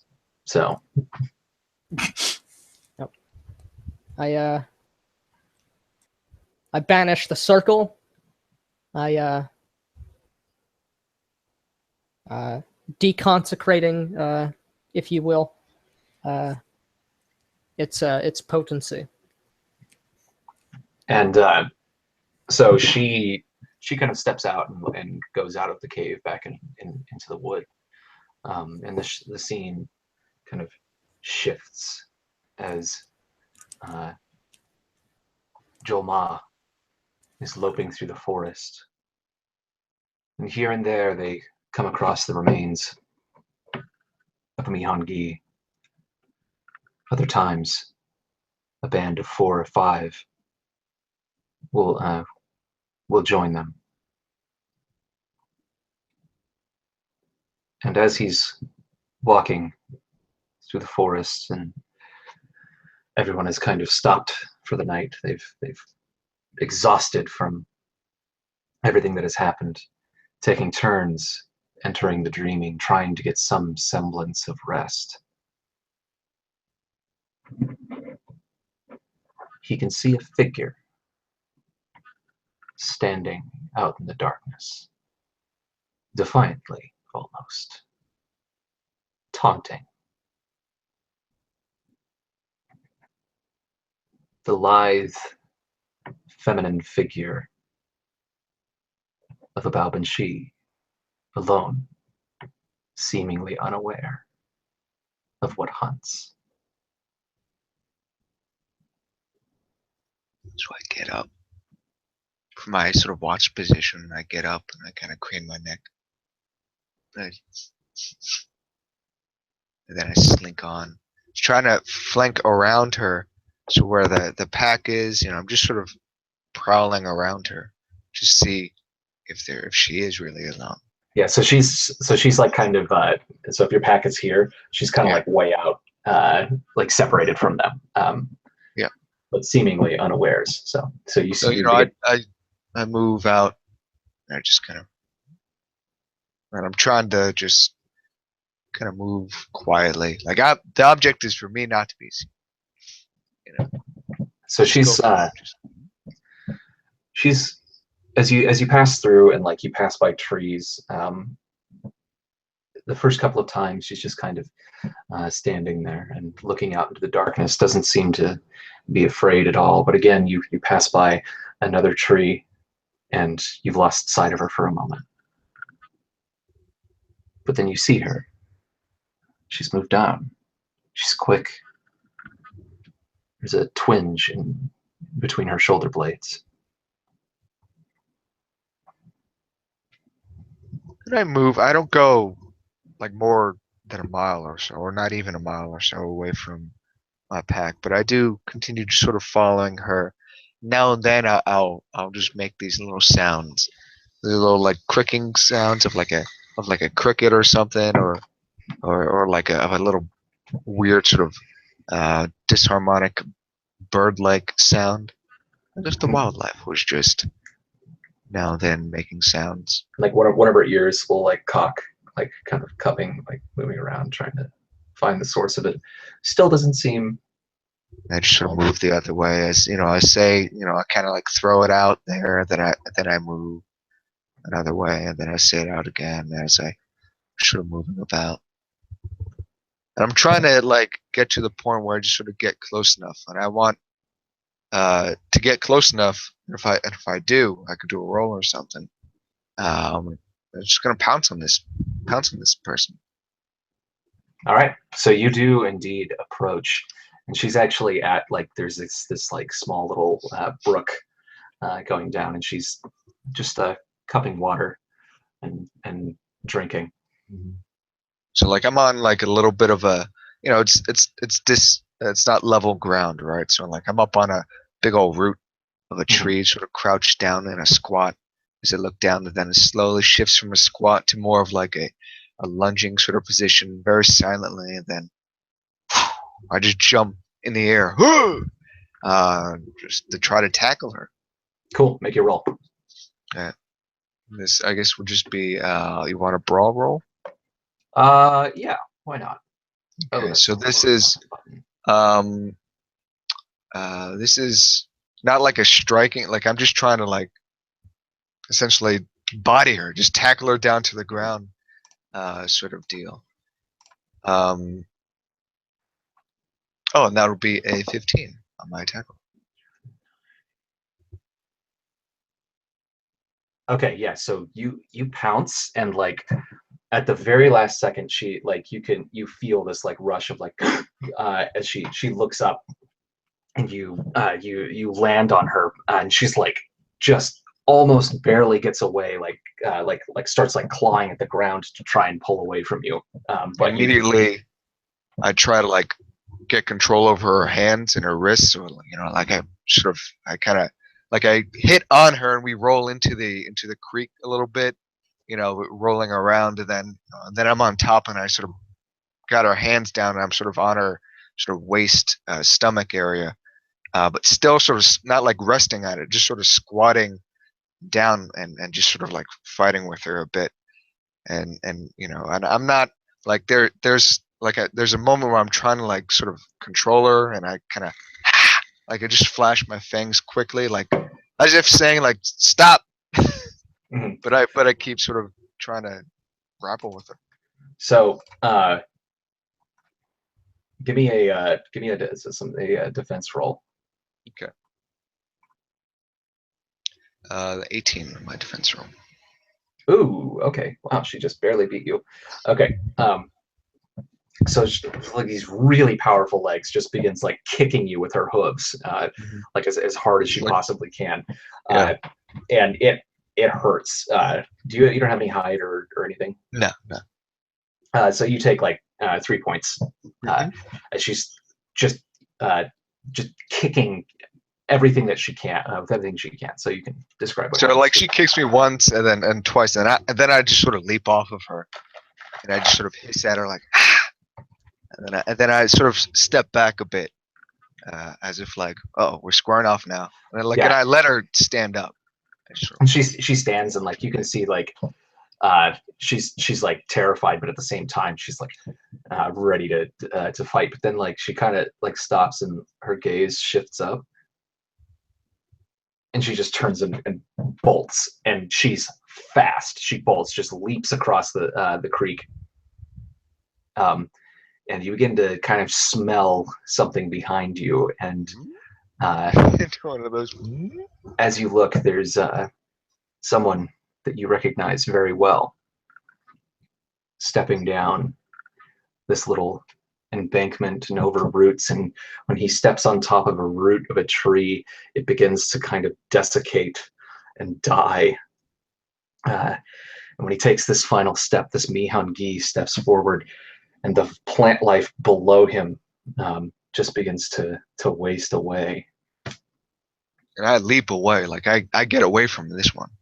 And you like know I him. like I don't run away, but like I leap to safety, like kind of like from what I could gauge is a safe area, and I just sort of fall back a bit, like up on a sort of half up on a tree on a big root, just sort of looking down at him and looking at him, just So like I don't like stop like, oh, I'm running away, but like I stop as if like, okay, this is a warlock, like I can't, yeah, I gotta respect him, so I just stop and I look. and you see him, and it is a face that you have known for a very long time, who is flashing a wicked, wicked grin at you. He says, "Hello, Jolma. It has been many cycles, but I have not forgotten. And this is, of course, Leod." I just make like a slight sort of sound, and then like with my like I exhale a bit, and then I straighten up. I'm like taking a bit relaxed pose now, and I kind of let go of the side of the tree, and I'm sort of balancing on the root as I'm sort of looking at him. Have you seen others? I'm sorry, what'd you say? Have you seen others? I have not. But I've seen the carnage in the woods. There's light. There was an attack.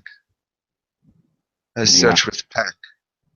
Do you not think that this is not punishment from our father, from our grandfather, for your lack of faith?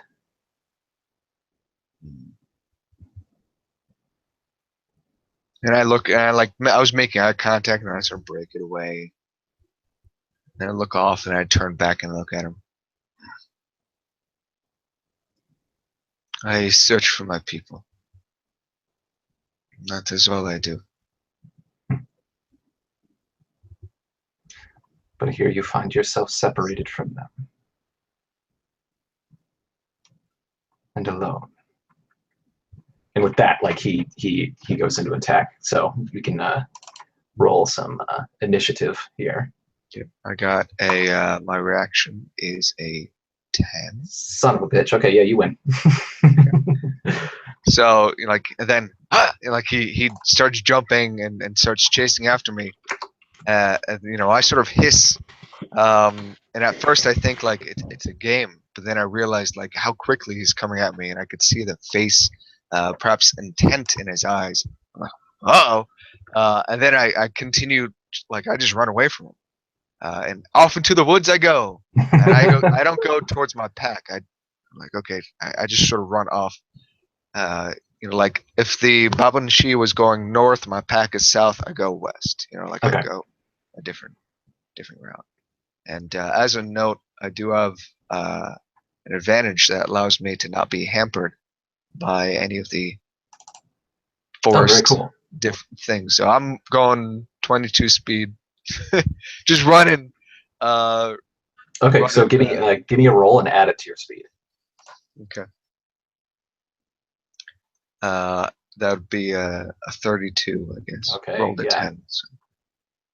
So he's falling behind you as he's like, you know, he's running full speed, but he's not as deft as you, jumping over these roots, and finally you seem to kind of lose him, and he's screaming your name and taunting you. I will find you, just screeching. And I kind of stop up on a branch, and like I stop to listen to him. But there's not a look of like fear, just like this. My jaw clenches, and there's a look as the camera sort of pants me. There's a look of sadness as I have this very like this scowl on my face, and I just sort of shake my head a bit. And you can hear him. He's becoming angrier and angrier, and you get like just becoming frustrated that he's been you know, bested. He had his chance. And so like I just jump down the tree, you know, slide off the tree onto another tree, and I continue just slowly, like continuing, like trying to make sure I sort of lose him, and then swooping back down to my pack. And as you're doing that, as you take like one kind of last look at him before moving on, you can feel claws just very, very lightly on your neck, and the Babanshi is behind you, breathing as if like a predator on your neck. And now it's time for soliloquies. Oh! Okay. Get those character theme songs ready. What? Yeah, getting it. Let me cut the other music here. Boom. All right, so Lou, you want to go first? Yeah, sure. Yeah. There we go. All right, so go into the mind of Joel Ma. The light that comes, these spirits. Why did I not see this before? Of course I didn't see it. No, I cannot keep my mind to these things. I cannot lose faith. These damned unravelers, these damned warlocks, they think wretched opinions matter to the people, to the true masters of this forest, this land. I weep for them. In my dreams, I find solace from their presence.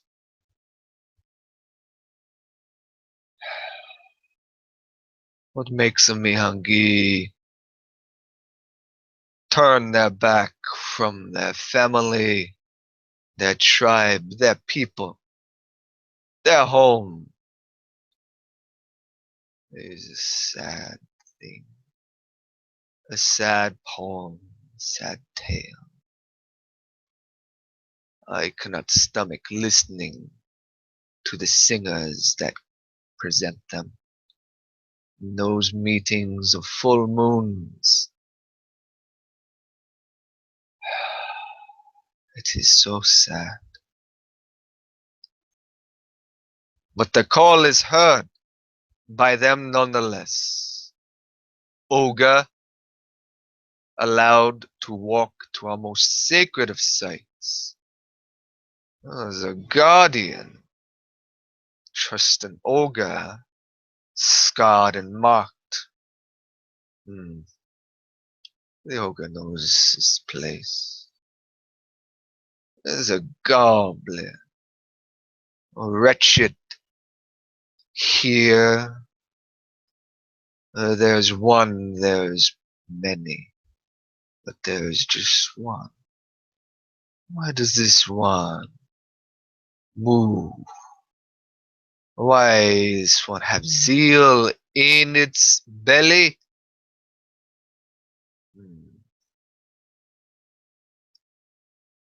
The vision, Ajira, cannot die. Not while the Fae of the West, the land of the sun.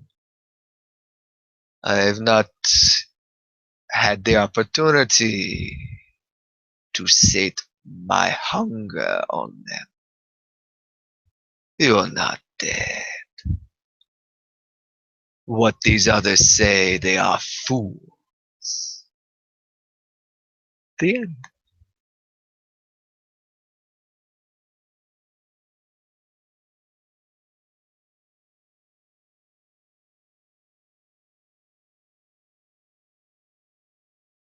Who's next?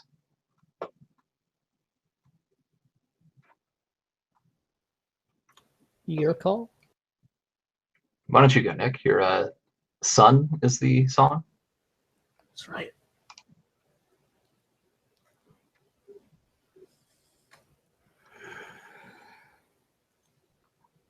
Every night that passes, the weakness of those around me, these chosen, we call this place, this gift, this dark forest of fear, home.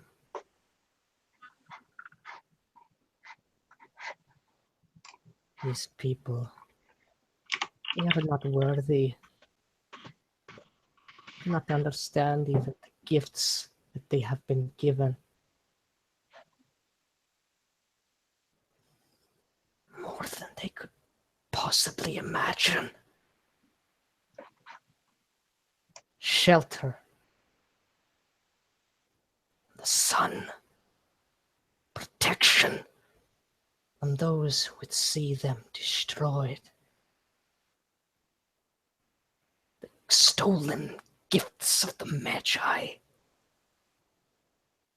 All this and more.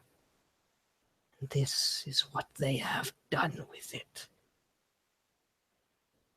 Children of the 44 have come at last because of the ineptitude of the tribes.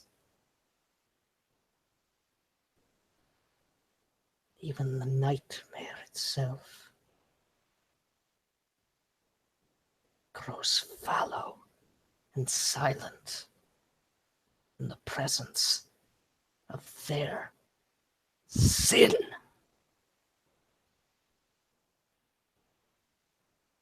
Foolish girl. 44 cannot die. Not yet. That they have so brazenly come into our lands shows just how far things have fallen. I have seen, I have walked and wandered. I know the many faces of the enemy.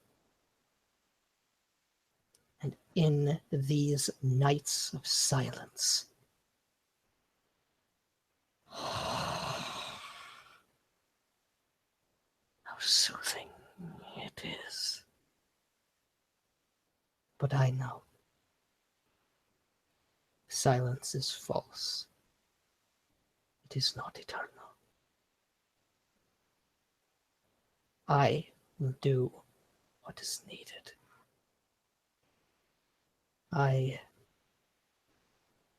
Only I understand what these nights portend.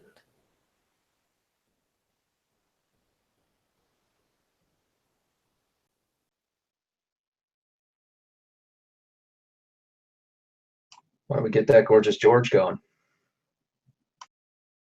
Well, it must be me. We see Megor by the cave entrance, looking out. He's on guard duty. He watches while the others rest. He looks out into the endless, endless, endless woods, and he thinks to himself,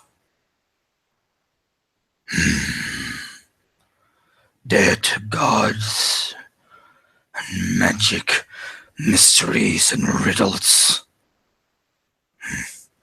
These are no foes for an ogre. Flesh and steel I understand.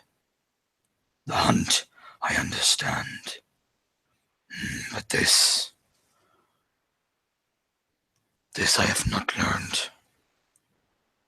He looks on his hands and down to his body.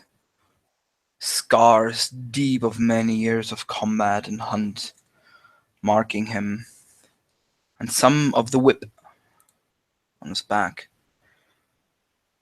But I gave a word. I swore an oath. I have a debt to repay. And if that debt means going with these wicked witches and seers and filth that hovels in the dirt, shoving insects into their greedy mouths, well then so be it.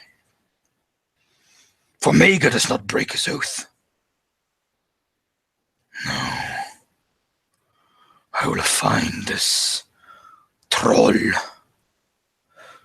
I will grip his head tight. I will render it limb from limb. And I will present it to my master. And maybe then, maybe then I'll be free. Maybe then I can go home. Yeah, home. Thanks.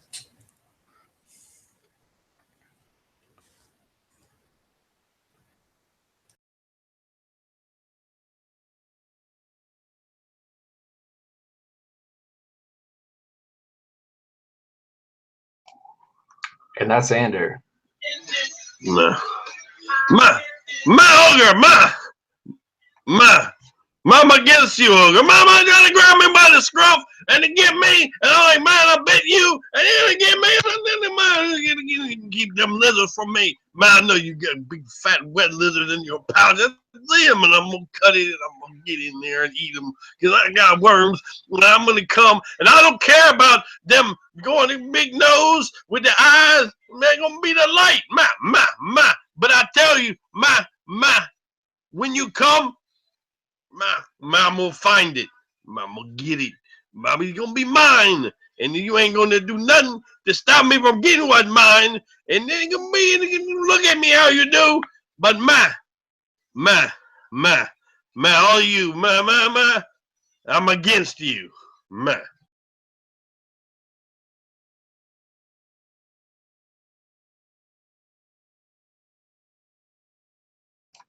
And that concludes session 1 of The End of Nightmares.